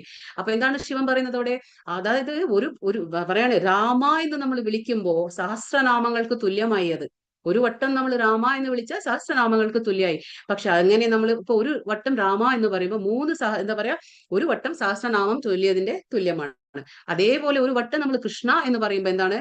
3 രാമന്റെ അത് ഈക്വൽ ആണ്. 3 രാമാന്റെ വിളിക്ക് ഈക്വൽ ആണത്. അപ്പൊ നമ്മൾ ഒരു വട്ടം കൃഷ്ണ എന്ന് പറയുമ്പോൾ 3 രാമന്റെ വിളിക്ക് ഈക്വൽ. അങ്ങനെ പറയുമ്പോൾ എന്തായി? 3 പ്രാവശ്യം നമ്മൾ സഹസ്രനാമം ചൊല്ലിയതിന്റെ തുല്യമായി ഒരു പ്രാവശ്യം നമ്മൾ കൃഷ്ണ എന്ന് പറയുമ്പോൾ. അപ്പൊ അതുകൊണ്ടാണ് ഹരേ കൃഷ്ണ മന്ത്രത്തിന് ഇത്രയും പ്രാധാന്യം കൊടുക്കുന്നത് നമ്മൾ. അതുകൊണ്ടാണ് നമ്മൾ വിഷ്ണു സഹസ്രനാമത്തിൽ പറയാം എല്ലാവരും എന്തുകൊണ്ട് രാമനാമം ശിവൻ പറഞ്ഞു തരുന്നു. അതായത് രാമ എന്ന് വിളിക്കുമ്പോൾ സഹസ്രനാമത്തിന്റെ തുല്യമാണെങ്കിൽ ഒരു പ്രാവശ്യം നമ്മൾ കൃഷ്ണ എന്ന് വിളിക്കുമ്പോൾ 3 പ്രാവശ്യം രാമന്റെ പേര് വിളിച്ചതിന്റെ തുല്യമായി. അപ്പോൾ 3 വിഷ്ണു സഹസ്രനാമം ചൊല്ലിയതിന്റെ തുല്യമാണ് ഈ കൃഷ്ണമന്ത്രം ചൊല്ലുന്നത്. പ്രയാണകാലേ മനസാചലേന ഭക്ത്യാ യുക്തോ യോഗബലേന ചൈവ ഭ്രുവോർമധ്യേ പ്രാണമാവേശ സമ്യക് സത്യം സതം പരം പുരുഷം ഉപൈതി ദിവ്യം. മരണസമയത്ത് യോഗനിഷ്ഠ പൂണ്ട സ്ഥിര മനസ്കനായി പരിപൂർണ ഭക്തിയോടെ എന്താ പറയാ, ഭ്രൂമധ്യത്തിൽ പ്രാണവായുവിനെ എന്താ പറയാ ഉറപ്പിച്ചുകൊണ്ട് ഭഗവത് സ്മരണം ചെയ്യുന്നവർക്ക് തീർച്ചയായും പരമപുരുഷൻ പ്രാപിക്കാൻ പറ്റും. ഇത് യോഗിയെ കുറിച്ചാണ് പറയുന്നത്. നമ്മൾ അഷ്ടാംഗ യോഗം പഠിച്ചു അല്ലെ? അഷ്ടാംഗ യോഗത്തിൽ യമ നിയമ ആസന എന്നൊക്കെ പഠിച്ചില്ല. അപ്പൊ ആ യോഗികളെ കുറിച്ച്, അതായത് പരമാത്മാഭാവത്തിലെ ഉള്ളിലെ സ്മരിച്ചുകൊണ്ട് അവർ ധ്യാനം ചെയ്യില്ലേ, ആ യോഗികൾക്കുള്ള ആ രീതിയാണ് പറഞ്ഞു കൊടുക്കുന്നത്. മരണസമയത്ത് എന്ത് ചെയ്യണം? യോഗ നിഷ്ഠപൂണ്ട് സ്ഥിരമായി സ്ഥിരമനസ്കനായി പരിപൂർണ്ണ ഭക്തിയോടെ ആ ഭ്രൂമധ്യം എന്ന് പറഞ്ഞാൽ നമ്മുടെ ഈ പുരികത്തിന്റെ നടുവില് അവർ ആ പ്രാണത്തെ ഈ രണ്ട് പുരികത്തിന്റെ നടുവിൽ കൊണ്ടുവരും. അങ്ങനെ മധ്യത്തിൽ കൊണ്ടുവന്നിട്ടാണ് അവര് ആ പരമപുരുഷനെ പ്രാപിക്കുന്നത്. അത് വളരെ ബുദ്ധിമുട്ടുള്ള കാര്യങ്ങളാണ്. കലിയുഗത്തിൽ ഇതൊന്നും സംഭവിക്കുന്ന ഒന്നല്ല. അതാണ് ഭഗവാൻ, അതുകൊണ്ടാണ് ഭഗവാൻ കലിയുഗത്തിൽ എന്താണ് എളുപ്പ വഴി തന്നത്? നാമജപം. വളരെ എളുപ്പ വഴി. പക്ഷെ നമ്മളത് എടുക്കില്ല എന്ന് മാത്രം. അതാണ്. അപ്പൊ ഈ ചിത്രത്തിൽ കാണുന്ന ആരാണ്? അജാമിളനാണ്. അപ്പൊ അജാമിളൻ ആരാണ്? അത് ഭാഗവതം വായിച്ചവർക്കും ഭാഗവതം കേട്ടവർക്കും ഒക്കെ അജാമിളന്റെ കഥകൾ അറിയാൻ പറ്റും. അപ്പൊ അജാമിളൻ ഒരു ബ്രാഹ്മണനാണ്. അദ്ദേഹം കന്യാകുബ്ജ, ഇന്നത്തെ ഉത്തർപ്രദേശ് എന്ന് പറഞ്ഞ സ്ഥലത്ത് കന്യാകുബ്ജ എന്ന ഒരു സ്ഥലത്താണ് അദ്ദേഹം ജനിച്ചത്. അപ്പൊ അവിടെ ബ്രാഹ്മണന്റെ എന്താ പറയാ, ബ്രാഹ്മണൻ ആയതുകൊണ്ട് ആദ്യകാലങ്ങളിലൊക്കെ കുറച്ച് നല്ല കർമ്മങ്ങളൊക്കെ ചെയ്തു, ഭഗവാന്റെ സേവനത്തിലൊക്കെ ഏർപ്പെട്ടു, എല്ലാം ചെയ്തു. പക്ഷെ പിന്നീട് എന്താ സംഭവിക്കുന്നത് വെച്ചാൽ, ഇങ്ങനെ ഒരു പൂജ സാമഗ്രി, അതായത് എന്താ പറയാ, പൂജയ്ക്ക് വേണ്ടിയിട്ട് ഒരു സാധനങ്ങളൊക്കെ കൊണ്ടുവരാൻ വേണ്ടി കാട്ടിലേക്ക് പോയപ്പോൾ എന്താ സംഭവിക്കുന്നത് വെച്ചാൽ, അവിടെ ഒരു വേശ്യാസ്ത്രീയും മറ്റൊരു പുരുഷനായിട്ട് ഇങ്ങനെ ആലിംഗനം ചെയ്തിരിക്കുന്ന ആ ഒരു ദൃശ്യം കണ്ടപ്പോൾ ഇദ്ദേഹത്തിന്റെ മനസ്സിന് ഒരു മാതിരി ഒരു വീക്ക്നെസ് വരികയാണ്. എന്നിട്ട് എന്താ സംഭവിക്കുന്നത് വെച്ചാൽ, അവസാനം ആ സ്ത്രീയെ സമീപിക്കുകയാണ്. എന്നിട്ട് ആ സ്ത്രീയെ വിവാഹം കഴിക്കും ഇദ്ദേഹം. പറയുമ്പോൾ ആ സ്ത്രീ വേശ്യാസ്ത്രീ ആയിരുന്നു. എന്നിട്ടും ബ്രാഹ്മണൻ എന്നതുപോലും മറന്നുപോയി ആ സ്ത്രീയെ വിവാഹം കഴിക്കുകയാണ് അജാമിളൻ എന്ന ബ്രാഹ്മണൻ. പക്ഷെ പിന്നീട് എന്താണ്, ബ്രാഹ്മണന് വേണ്ടുന്ന യാതൊരു ഗുണങ്ങളും അദ്ദേഹത്തിൽ ഉണ്ടാവാതെ പോവാണ്. അതായത് വളരെ എന്താ പറയാ, കുറെ കൊള്ളരുതായ്മകളും പിന്നെ വൃത്തികേടുകളും ഒക്കെ ചെയ്ത് അവസാനം വയസ്സനായി. അപ്പോഴത്തേക്ക് എന്താണ്, ഒരു 10 കുട്ടികൾ ഉണ്ടാവുകയാണ്. ഈ അജാമിളൻ എന്ന ബ്രാഹ്മണന് 10 കുട്ടികൾ ഉണ്ടാവുകയാണ്. അങ്ങനെ ഉണ്ടാവുമ്പോൾ അവസാനത്തെ കുട്ടി എന്താണ് പേര് വെക്കുക? നാരായണ എന്നുള്ള പേര് വയ്ക്കും.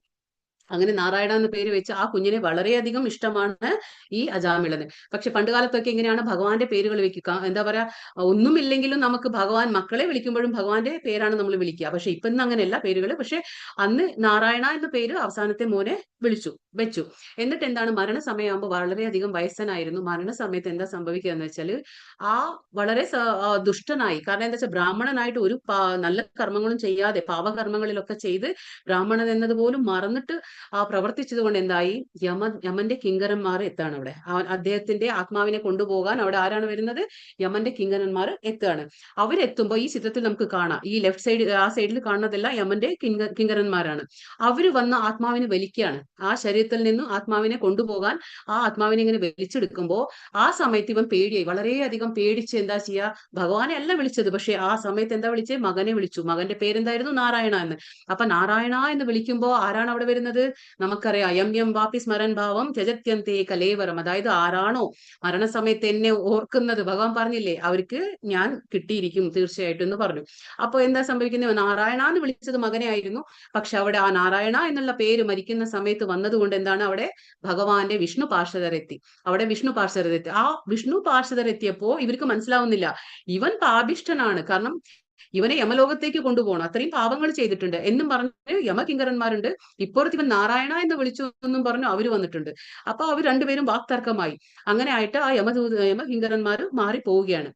അപ്പോ അവര് ചെന്നിട്ട് യമനോട് പറയും, എന്താ ഇങ്ങനെ സംഭവിക്കുന്നതെന്നൊക്കെ ചോദിക്കും. അപ്പൊ യമധർമ്മരാജാവ് പറയും, അതായത് ആരാണോ ഭഗവാന്റെ വിഷ്ണുവിന്റെ ഭക്തന്മാർ, അവരെ നമുക്ക് തൊടാൻ ഒരു അർഹതയും ഇല്ല, അവരെ നമുക്ക് ഒന്നും ചെയ്യാൻ കഴിയില്ല. കാരണം അവര് വിഷ്ണുവിന്റെ ആൾക്കാരാണ്, അവര് ഭഗവാന്റെ പരമഭക്തരാണ്, അവരെ ഒന്നും നമ്മൾ തൊടാൻ പറ്റില്ല എന്ന് യമൻ പറഞ്ഞു കൊടുക്കുകയാണ് യമകിങ്കരന്മാരോട്. അപ്പൊ ഇവിടെ എന്താണ് ചെയ്ത, ആ ആത്മാവിനെ വലിക്കാൻ പോയി. അപ്പൊ ഇതൊരു നമ്മൾ പറയും, എന്താ പറയാ, ആത്മാവുണ്ട് എന്നുള്ളതിന്റെ ഒരു തെളിവാണ്. അത് ഔട്ട് ഓഫ് ബോഡി എക്സ്പീരിയൻസ് എന്ന് പറയും, നിയർ ഡെത്ത് എക്സ്പീരിയൻസ് എന്നൊക്കെ പറയും ഇതിന്. അതായത് ആ മരണസമയത്ത് ആ അജാമിളൻ കാണുകയാണ്, രണ്ടുപേരെയും കണ്ടു. അതായത് ഒരു സൈഡിൽ കാണാണ് യമന്റെ കിങ്കരന്മാർ, ഇനിയൊരു സൈഡിൽ കാണാണ് വിഷ്ണുവിന്റെ പാർഷദർ. അപ്പൊ രണ്ടുപേരുണ്ട്. അപ്പൊ ഇത് സത്യമാണ്. അപ്പൊ എന്താ പറയാ, അജാമിളന് വളരെയധികം ബോധോദയം ഉണ്ടാവുകയാണ്. അപ്പൊ വളരെയധികം ജ്ഞാനം നേടാണ്. അതായത് ഞാൻ എന്തുമാത്രം ഒരു ബ്രാഹ്മണനായിട്ട് അബദ്ധം കാണിച്ചു എന്നുള്ളത് അദ്ദേഹത്തിന് മനസ്സിലാവാണ്. എന്നിട്ട് എന്ത് ചെയ്തു, ആ മുതിർന്ന വയസ്സിലും എന്താണ്, എല്ലാം ഉപേക്ഷിച്ചു പോവുകയാണ്. അപ്പൊ എല്ലാം ഉപേക്ഷിച്ച് അയാൾക്ക് ജീവിതം തിരിച്ചു കിട്ടി, പ്രാണൻ തിരിച്ചു കിട്ടിയപ്പോൾ എല്ലാം ബോധ്യപ്പെട്ടു. അതായത് ഞാൻ എത്രമാത്രം പാപിയായി തീർന്നു, ഭഗവാനെ ഓർത്തത് പോലും ഇല്ല. മരണസമയത്ത് എനിക്ക് ഇപ്പൊ എന്നെ രക്ഷിച്ചത് എന്താണ്, നാരായണ എന്നുള്ള ആ പദമായിരുന്നു, വാക്കായിരുന്നു. എന്നിട്ട് എന്ത് ചെയ്യൂ, അദ്ദേഹം കുടുംബം എല്ലാം ഉപേക്ഷിച്ച് ഹരിദ്വാറിൽ പോയി അവിടെ അങ്ങനെ ഭഗവത് സേവനത്തിൽ ഏർപ്പെട്ട് അങ്ങനെ മോക്ഷം പ്രാപിക്കുകയാണ് ആര്? അജാമിളൻ. അതാണ് അജാമിളന്റെ കഥ. അതുകൊണ്ടാണ് നമ്മൾ പറയുന്നത് യം യം വാപി സ്മരൺ ഭാവം. ലാസ്റ്റ് നമ്മൾ ഭഗവാനെ പ്രാപിക്കും. പക്ഷെ നമ്മൾ നിരന്തരം ജപിക്കണം എന്ന് മാത്രം ഭഗവാന്റെ പേര്. അനന്യ ചേതാ സതതം യോ മാം സംസ്മരതി നിത്യശഃ തസ്യാഹം സുലഭ പാർത്ഥ നിത്യയുക്തസ്യ യോഗിനഃ. അല്ലയോ പാർത്ഥ, നിരന്തരമായ ഭക്തിയുത സേവനം മൂലം സ്ഥിരചിത്തയോടെ എന്നെ എപ്പോഴും സ്മരിക്കുന്ന യോഗനിഷ്ഠന് ഞാൻ സുപ്രാപ്യനാണ്. വീണ്ടും വീണ്ടും ഭഗവാൻ ഈ ഇതില് ഫുള്ളും എന്താ പറയുക, ഈ അധ്യായത്തിൽ ഭഗവാൻ വീണ്ടും വീണ്ടും പറയാണ് എന്നെ എങ്ങനെ പ്രാപിക്കാൻ പറ്റും. അതായത് അതന്നെ ഭഗവാൻ പറയുന്ന നിരന്തരമായ ഭക്തിയുത സേവനം. അതാണ് നമ്മൾ പറയില്ലേ, വ്യതിചലിക്കാതെ മനസ്സ് നമുക്ക് ഉറപ്പിച്ചു വെക്കണം. എന്താ പറയാ, നിശ്ചയദാർഢ്യം ഉണ്ടായിരിക്കണം. മനസ്സും ബുദ്ധിയും എല്ലാം നമ്മള് ഭഗവാനിൽ ഉറപ്പിച്ച് അത് പൂർണ്ണ വിശ്വാസത്തോടെ നമ്മൾ ഭഗവത് സേവനത്തിൽ ഏർപ്പെടണം. എങ്കിൽ മാത്രമേ നമുക്ക് ആ യോഗനിഷ്ഠൻ എന്ന് നമ്മളെ പറയാൻ കഴിയുള്ളൂ. എങ്കിൽ മാത്രമേ നമുക്ക് ഭഗവാനെ പ്രാപിക്കാനും കഴിയുള്ളൂ. മാമുപേത്യ പുനർജന്മം ദുഃഖാലയം അശാശ്വതം നാപ്നുവന്തി മഹാത്മാന സംസിദ്ധിം പരമാം ഗതാഃ. ഭക്തിയോഗം കൊണ്ട് എന്നെ പ്രാപിച്ച മഹാത്മാക്കൾ പരിപൂർണത നേടിയവരാകയാൽ പിന്നീട് ദുഃഖപൂർണവും അസ്ഥിരവുമായ ഈ എന്താ പറയാ ലോകത്തിലേക്ക് തിരിച്ചു വരുന്നില്ല. അപ്പൊ ഇവിടെ എന്താ പറയുന്നത്, ഇവിടെ ഒരു വളരെ ഇമ്പോർട്ടന്റ് ആയിട്ടുള്ള ശ്ലോകമാണ്. ഇവിടെ ഭഗവാൻ നമുക്ക് പറഞ്ഞു തരാണ്. അതായത് ഈ ഭൗതിക ലോകം എങ്ങനെയുള്ളതാണെന്ന് ഭഗവാൻ പറയാണ്. എങ്ങനെയുള്ളതാണ് ഈ ഭൗതിക ലോകം? ദുഃഖപൂർണവും അസ്ഥിരവും. ഈ രണ്ട് കാര്യങ്ങളാണ്. ഭൗതിക ലോകം എങ്ങനെയാണ്? ഇത് ദുഃഖപൂർണമായിട്ടുള്ള ലോകമാണ്, ഇത് അസ്ഥിരമായ ലോകമാണ്. അപ്പൊ ഇവിടെ നമ്മൾ ശാശ്വതമായി ഇവിടെ നമുക്ക് നിലനിൽക്കാൻ കഴിയില്ല. പിന്നീട് നമുക്ക് ഇവിടെ ദുഃഖം തന്നെ കിട്ടുകയുള്ളൂ. ഇവിടെ നമ്മൾ എത്ര ശ്രമിച്ചാലും നമ്മൾ സുഖമായി ഇരിക്കണം എന്ന് വിചാരിച്ചാൽ നമുക്ക് പറ്റില്ല. നമ്മൾ പറഞ്ഞു, ഞാൻ ആദ്യത്തെ അധ്യായത്തിൽ പറഞ്ഞു, ആനന്ദം, നമ്മൾ എല്ലാവരും ആനന്ദത്തിന്റെ പുറകെ ഓടുന്ന ആൾക്കാരാണ്. പക്ഷെ നമുക്കതിവിടെ ലഭിക്കില്ല. കാരണം എന്താന്ന് വെച്ചാൽ ഭഗവാൻ തന്നെ പറയുന്നു, ഇത് ദുഃഖപൂർണമായ അസ്ഥിരമായ ഒരു ലോകമാണ്. അപ്പൊ അതിന്റെ പുറകെ ഓടിയിട്ട് യാതൊരു കാര്യവുമില്ല. യഥാ ദുഃഖ അയത്നതഃ എന്ന് പറയുന്ന പോലെ നമുക്ക് നമ്മൾ പരിശ്രമിച്ചില്ലെങ്കിലും ദുഃഖം വരുന്നത് പോലെ സുഖവും നമ്മുടെ പിന്നാലെ വരും. അപ്പൊ നമുക്ക് അതിന് പ്രത്യേകിച്ച് പരിശ്രമമൊന്നും വേണ്ട. നമുക്ക് എന്താണോ നിയത കർമ്മങ്ങൾ അത് ചെയ്തുകൊണ്ട് ഭഗവത് സ്മരണയിൽ നമ്മൾ നിത്യേന കർമ്മങ്ങൾ ചെയ്തുകൊണ്ട് പോയാൽ മാത്രം മതി. ഹരിനാമം ജപിച്ചുകൊണ്ടിരുന്നാൽ മാത്രം മതി. അത് നമ്മളെ മരണസമയത്ത് കാത്തുരക്ഷിക്കും. അല്ലാതെ നമുക്കിവിടെ ആനന്ദത്തിന്റെ പുറകിൽ നമുക്ക് ഓടേണ്ട യാതൊരു ആവശ്യമില്ല. ഇപ്പൊ നമുക്കൊരു ഉദാഹരണം പറയുകയാണെങ്കിൽ, നമ്മളിപ്പോ ഒരു ഗ്രന്ഥാലയത്തിൽ പോയാൽ നമുക്ക് എന്താ അവിടെ കിട്ടുക? പുസ്തകങ്ങൾ ഉണ്ടാവും. അവിടെ നമുക്ക് പോയിട്ട് പറയാൻ പറ്റുമോ ഇഡ്ലി ദോശ എല്ലാം കിട്ടണം നമുക്ക് ആഗ്രഹിക്കാൻ പറ്റുമോ? പറ്റില്ല. കാരണം എന്താ വെച്ചാൽ അത് ഹോട്ടലല്ല. അവിടെ എന്താണ്? അത് ഗ്രന്ഥാലയമാണ്. അവിടെ നിങ്ങൾക്ക് പോയ പുസ്തകങ്ങൾ മാത്രമേ കിട്ടുള്ളൂ. അതേപോലെ ഒരു ഹോട്ടലിൽ പോയാൽ നമുക്ക് അവിടെ ഭക്ഷണം കിട്ടും. പക്ഷെ അവിടെ ഹോട്ടലിൽ പോയിട്ട് നമുക്ക് പുസ്തകം വേണം പറയാൻ പറ്റുമോ? പറ്റില്ല. അപ്പോ എന്തൊക്കെ, പിന്നെ നമ്മൾക്ക് ഒരു ഹോസ്പിറ്റലിൽ പോയാൽ നമുക്ക് എന്തിനാ അവിടെ പോകുന്നത്? നമ്മൾ അവിടെ ചികിത്സ നേടാനാണ് അവിടെ പോകുന്നത്, തേടാനാണ്. പക്ഷെ എന്തൊക്കെയുണ്ടോ അതാതാ സ്ഥലത്ത് അതേ കിട്ടുള്ളൂ. ഇപ്പൊ നമ്മൾ വിദ്യാലയത്തിൽ പോയ എന്താണ്? നമുക്ക് വിദ്യ നേടാൻ പറ്റും. അങ്ങനെയാണ്. പക്ഷെ ഈ ഭൗതിക പ്രപഞ്ചത്തിൽ എന്താ കിട്ടുക? നമുക്ക് ദുഃഖാലയം. അപ്പൊ അവിടെ ദുഃഖം തന്നെയല്ലേ കിട്ടുക? ഇവിടെ ദുഃഖാലയമായതുകൊണ്ട് ഇവിടെ ദുഃഖം മാത്രമേ കിട്ടുള്ളൂ. ഇപ്പൊ ഇവിടെ വന്നിട്ട് നമ്മൾ പറയുകയാണെങ്കിൽ എനിക്ക് സുഖം കിട്ടുന്നില്ല, എനിക്ക് സന്തോഷിക്കാൻ പറ്റുന്നില്ല, എനിക്ക് ആനന്ദം കിട്ടുന്നില്ല. അപ്പൊ നമുക്കത് കിട്ടില്ല. കാരണം ഭഗവാൻ തീർത്തും പറഞ്ഞിരിക്കുകയാണ്, ഇത് അശാശ്വതമാണ്. ഇവിടെ ദുഃഖം മാത്രമേ കിട്ടുള്ളൂ, എനിക്ക് ഇവിടെ സുഖം കിട്ടില്ല. കിട്ടണമെങ്കിൽ എന്ത് ചെയ്യണം? നമ്മൾ നിരന്തരം ഉറച്ച മനസ്സോടെ ഭഗവാനെ സ്മരിച്ചുകൊണ്ട് ഹരിനാമ ജപം ചെയ്യണം. എങ്കിൽ നമുക്കൊരു ആത്മാവിന്റെ തലത്തിലാണ് നമുക്ക് ആ ഹരിനാമം നമ്മളെ എന്താ പറയുക നമ്മൾ ഉയർത്തുന്നത്. ആത്മാവിനെ ഉയർത്തും. എങ്ങനെയാണ്? ഹരിനാമം ജപം നിത്യേന നമ്മൾ ജപിച്ചുകൊണ്ടിരിക്കുമ്പോൾ നമുക്ക് ആ അനുഭൂതി നമുക്ക് സ്വയം അനുഭവിച്ചറിയാം. ഭഗവാന്റെ ആ ഭഗവത് സ്മരണത്തിലൂടെ നമുക്ക് ഭഗവാന്റെ ആ ദിവ്യമായ കാര്യങ്ങൾ ഭഗവാൻ സ്വയം നമ്മളെ മനസ്സിലാക്കി തരും. അല്ലാതെ നമ്മൾ ഇന്ദ്രിയം കൊണ്ട് മനസ്സിലാക്കാന്ന് വിചാരിച്ചാൽ നടക്കില്ല. നമ്മുടെ ഭൗതികമായ പാണ്ഡിത്യം കൊണ്ട് നമുക്ക് ഭഗവാനെ മനസ്സിലാക്കാൻ കഴിയില്ല. പക്ഷെ നമുക്ക് ഭഗവാനെ എപ്പോൾ മനസ്സിലാക്കാൻ കഴിയുമെന്നെങ്കിൽ, അതായത് നമ്മൾ എപ്പോഴാണോ ഭഗവാന്റെ സേവനത്തിൽ സേവൻ മുഖേഹി ജിഹ്വാദോ, അതായത് നമ്മുടെ ഇന്ദ്രിയങ്ങളെല്ലാം ഭഗവാന്റെ സേവനത്തിൽ ഏർപ്പെടുത്തുമ്പോൾ സ്വയം ഭഗവാൻ തന്നെ നമുക്കത് അവന്റെ കാര്യങ്ങൾ മനസ്സിലാക്കി തരും. ആ ബ്രഹ്മഭുവനാലോക പുനരാവർത്തിനോർജുന മാമുപേത്യതു കൗന്തേയ പുനർജന്മന വിദ്യത്തെ. ഭൗതിക ലോകത്തിൽ സർവോന്നതമായ ഗ്രഹം ബ്രഹ്മലോകം മുതൽക്ക് ഏറ്റവും അധമമായുള്ളത് വരെ ഓരോന്നും ജനന മരണങ്ങൾ ആവർത്തിച്ചുകൊണ്ടേയിരിക്കുന്ന ദുരിതപൂർണമായ സ്ഥലങ്ങളാണ്. ഇത് കുന്തിപുത്ര, എന്റെ പരമപദത്തിൽ എത്തിയവനാകട്ടെ പിന്നീട് ജന്മം എടുക്കേണ്ടി വരില്ല. അപ്പൊ ഭഗവാൻ തീർത്തും പറഞ്ഞു തരാണ്. ഇവിടെ വീണ്ടും വീണ്ടും പറഞ്ഞാണ് ഭഗവാൻ എത്ര വട്ടം നമുക്ക് ആവർത്തിച്ച് പറഞ്ഞ് മനസ്സിലാക്കി തരാണ്. അതായത് അതുകൊണ്ടാണ് നമ്മൾ ഭഗവത്ഗീത പഠിക്കണം എന്ന് പറയുന്നത്. കാരണം നമുക്ക് ഒരുപാട് ആ സംശയങ്ങൾക്ക് നമുക്ക് ഉത്തരം കിട്ടും ഇതിൽ നിന്ന്. കാരണം നമ്മൾ വിചാരിക്കില്ല, എന്താ ഞാൻ ഒരു പാവം ചെയ്തില്ല, എന്തുകൊണ്ടാണ് ഞാൻ ഇങ്ങനെ ദുരിതം അനുഭവിക്കുന്നത്? അതുകൊണ്ട് അതിനെല്ലാം ആൻസർ ഉണ്ട് ഇവിടെ.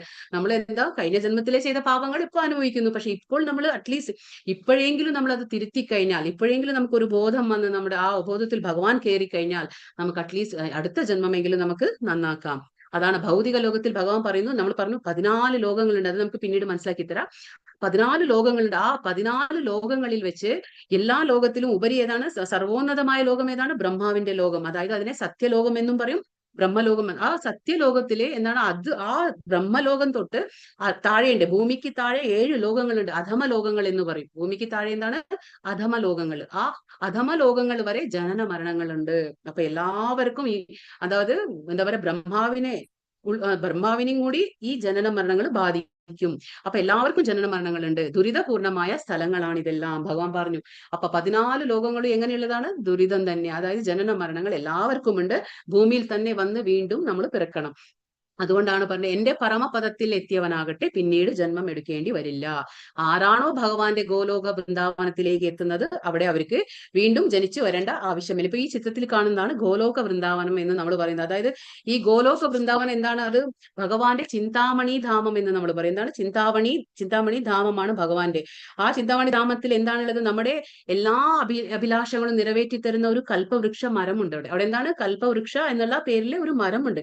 ആ മരം എന്താണ്? നമുക്ക് എന്തൊക്കെയാണോ അഭിലാഷങ്ങൾ അതെല്ലാം നിറവേറ്റി തരും. അവിടെ സുരഭി പശുക്കളുണ്ട്. എന്ത്?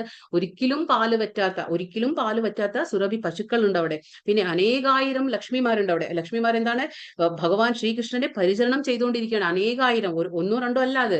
അപ്പൊ ഭഗവാൻ എന്തിനാണ് നമ്മുടെ സേവനം അല്ലേ? ഭഗവാന് നമ്മൾ എന്താ കൊടുക്കാൻ കഴിയുക? നമ്മുടെ ആ മനസ്സ്, പരിശുദ്ധമായ മനസ്സും പൂർണ്ണമായ ഭക്തിയും എന്താ പറയാ പ്രേമം കൊണ്ട് മാത്രമേ നമുക്ക് ഭഗവാനെ ബന്ധിപ്പിക്കാൻ കഴിയുള്ളൂ. അല്ലാതെ ഭഗവാനെ നമുക്ക് കെട്ടിയിടാനോ ഭഗവാനെ നമുക്ക് എന്താ പറയാ തോൽപ്പിക്കാനോ കഴിയില്ല. പക്ഷെ നമ്മുടെ ഭക്തിയിലൂടെ മാത്രം ഇതെല്ലാം സാധിക്കും. അപ്പൊ അനേകായിരം ലക്ഷ്മിമാരുടെ പരിചരണം ഏറ്റുവാങ്ങാണ് ആര്? ശ്രീകൃഷ്ണൻ. അവിടെ അങ്ങനെയാണ് വാഴുന്നത്. എവിടെ? ഗോലോക വൃന്ദാവനത്തിൽ. അപ്പൊ അവിടെ അത് ചിന്താമണി ധാമമാണ്, അക്ഷയമാണ്. അത് ചിന്താമണി ധാമം, ഗോലോക വൃന്ദാവനം. അവിടെ എത്തിയാൽ തിരിച്ച് നമുക്ക് ആർക്കും ഇങ്ങോട്ട് വരേണ്ടി വരില്ല എന്ന് ഭഗവാൻ പറഞ്ഞു. അവ്യക്തോക്ഷര തമാഹു പരമാം ഗതിം യം പ്രാപ്യ നിവർത്തന്തെ തദ്ധാമ പരമം മമ. വേദാന്തികൾ അവ്യക്തമെന്നും അക്ഷയമെന്നും വിശേഷിപ്പിക്കുന്നതും പരമമായ പ്രാപ്യ സ്ഥാനം എന്നറിയപ്പെടുന്നതും ഒരിക്കൽ എത്തിക്കഴിഞ്ഞാൽ പിന്നെ മടങ്ങി വരേണ്ടതില്ലെന്നും എന്താ പറയാ വരേണ്ടതില്ലാത്തതും ആണെന്ന് ഭഗവാൻ പറയുന്നു. ഏതാണത്? പരമധാമം. ഭഗവാന്റെ പരമധാമം എന്താണ്? അവിടെ നമ്മൾ എത്തിക്കഴിഞ്ഞാൽ എന്താണ്? നമുക്ക് വീണ്ടും തിരിച്ച് ഇങ്ങോട്ട് വരേണ്ട ആവശ്യമൊന്നും ഇല്ല. അത് അങ്ങനെയുള്ള ഒരു ധാമമാണ് കൃഷ്ണന്റെ ചിന്താമണി ധാമം. അവിടെ തദ്ധാമം പരമമ്മ ന നിവർത്തന്തെ പ്രാപ്യ ന നിവർത്തന്തെ എന്ന് പറഞ്ഞാൽ വീണ്ടും തിരിച്ച് ഭൂലോകത്തേക്ക് നമ്മൾ വരുന്നില്ല. ഒരിക്കൽ ഭഗവാന്റെ ധാമത്തിൽ എത്തിക്കഴിഞ്ഞാൽ നമുക്ക് വീണ്ടും ഈ ഭൂലോകത്തേക്ക് നമ്മൾ വരുന്നില്ല. അത് പരമമായ ധാമമാണ്. ഇപ്പൊ നമ്മൾ ദുഃഖാലയം, ഇത് ഇവിടെ എങ്ങനെ പറഞ്ഞു? ഭൂമിയെ കുറിച്ച് എങ്ങനെ പറഞ്ഞു? നമ്മൾ ഭൂലോകം, ഈ ഭൗതിക പ്രപഞ്ചം എങ്ങനെയാണ്? ദുഃഖാലയം അശാശ്വതമാണ്. ഇവിടെ അശാശ്വതമാണ്. പക്ഷെ അത് ശാശ്വതമായ ധാമമാണ് ഭഗവാന്റെ ഗോലോക വൃന്ദാവനം. അവിടെ എത്തിക്കഴിഞ്ഞാൽ നമുക്ക് തിരിച്ചിങ്ങോട്ട് വരേണ്ട ആവശ്യമില്ല. വേദേഷു യജ്ഞേഷു തപസ്സു ചൈവ ദാനേഷു യത് പുണ്യഫലം പ്രതിഷ്ഠം അത്യേതി തത്സർവമിദം വിദിത്വാ യോഗി പരം സ്ഥാനമുപൈതി ചാദ്യം. ഭക്തിമാർഗം സ്വീകരിച്ചതുകൊണ്ട് വേദപഠനം, യജ്ഞാചരണം, ദാനം, കാമ്യകർമ്മങ്ങൾ എന്നിവയാൽ നേടാവുന്ന പുണ്യകർമ്മങ്ങളൊന്നും മനുഷ്യന് നഷ്ടപ്പെടുന്നില്ല. അപ്പൊ ഇവിടെ വേണ്ടു എന്താ പറയുന്നത്? 3 കാര്യങ്ങൾ പറയുന്നുണ്ട്. അതായത് നമ്മൾ ഭഗവാന്റെ ഭക്തിയുത സേവനം ചെയ്യുമ്പോൾ എന്താണ് കിട്ടുന്നത്? നമുക്കൊരു ലാഭം എന്താണെന്ന് വെച്ചാല് നമ്മൾ വേദ പഠനമാവട്ടെ, യജ്ഞമാവട്ടെ, ദാനമാവട്ടെ, ഇതൊന്നും തന്നെ ചെയ്തില്ലെങ്കിലും അതിന്റെ എല്ലാ ഫലങ്ങളും നമുക്ക് ഈ ഭക്തിയുത സേവനത്തിലൂടെ നമുക്ക് ലഭിക്കുന്നതാണ്. അപ്പൊ നമ്മൾ ഇത് ഓരോന്നും സെപ്പറേറ്റ് ആയിട്ട് വ്യത്യസ്തമായി നമ്മൾ ചെയ്യേണ്ട ആവശ്യമൊന്നുമില്ല. അപ്പൊ ആ ഭക്തിയുത സേവനം ഒന്ന് മാത്രം നമ്മൾ അനുഷ്ഠിച്ചുകൊണ്ട് പോകുമ്പോൾ നമുക്ക് വേദ പഠനത്തിന്റെ, യജ്ഞങ്ങളുടെ, പിന്നെ ദാനത്തിന്റെ 3ന്റെയും ഫലങ്ങൾ നമുക്ക് കിട്ടാൻ പോവുകയാണ്. ഭഗവത് സേവനം കൊണ്ട് തന്നെ മേൽ പറഞ്ഞ പുണ്യഫലങ്ങളെല്ലാം ഭക്തന് ലഭിക്കുന്നു. ഭക്തന് ലഭിക്കുന്ന എന്താണ്? ഈ പറഞ്ഞ ഏതാണ്? യജ്ഞമാവട്ടെ, ദാനമാവട്ടെ, പിന്നെ വേദപഠനം, ഇതിന്റെ എല്ലാം പുണ്യഫലങ്ങൾ ഭക്തന് ലഭിക്കുന്നു. സനാതനമായ പരമപദത്തിൽ എത്തുകയും ചെയ്യുന്നു. അപ്പൊ ഓരോ ശ്ലോകത്തിലും നമുക്ക് ഭഗവാൻ ഉറപ്പിച്ചു പറയാണ് പരമപദത്തിലെത്തും. പക്ഷെ എങ്ങനെ എത്തും? അത് ഭക്തിയുത സേവനത്തിൽ മാത്രം, ഹരിനാമ ജപത്തിലൂടെ മാത്രം. അപ്പൊ വേദ പഠനത്തിന്റെ ലക്ഷ്യം എന്താണ്? ഭഗവാനെ അറിയുക എന്ന്. എന്താണ് വേദപഠനങ്ങൾ? എന്താണ് നമ്മൾ ചെയ്യുന്നത്? അത് ഭഗവാനെ മനസ്സിലാക്കുക എന്ന്. യജ്ഞങ്ങൾ എന്തിനാ ചെയ്യുന്നത്? നല്ല ഫലങ്ങൾക്ക് വേണ്ടിയിട്ട് നമ്മൾ യജ്ഞങ്ങൾ ചെയ്യും. പിന്നെ ദാനം എന്തിനാ ചെയ്യുന്നത്? നമ്മൾ ദാനങ്ങളൊക്കെ ചെയ്യുന്നത് പുണ്യ ഫലപ്രാപ്തിക്ക് വേണ്ടിയിട്ട്, അതായത് പുണ്യപ്രാപ്തിക്ക് വേണ്ടിയിട്ട് നമ്മൾ ദാനം ചെയ്യും. അപ്പോൾ യജ്ഞം ചെയ്യേണ്ട, ദാനം ചെയ്യേണ്ട, വേദപഠനം ചെയ്യേണ്ട, പക്ഷെ അത്രത്തോളം നമ്മൾ ഭഗവാന്റെ ഭക്തിയുത സേവനത്തിൽ ഏർപ്പെട്ടിരിക്കണം. എങ്കിൽ നമുക്ക് എന്താ ഈ പറഞ്ഞ 3ന്റെയും ഗുണങ്ങൾ നമുക്ക് ആ ഭക്തിയുത സേവനത്തിൽ മാത്രം തന്നെ നമുക്ക് ലഭിക്കുമെന്ന് ഭഗവാൻ പറയാണ്.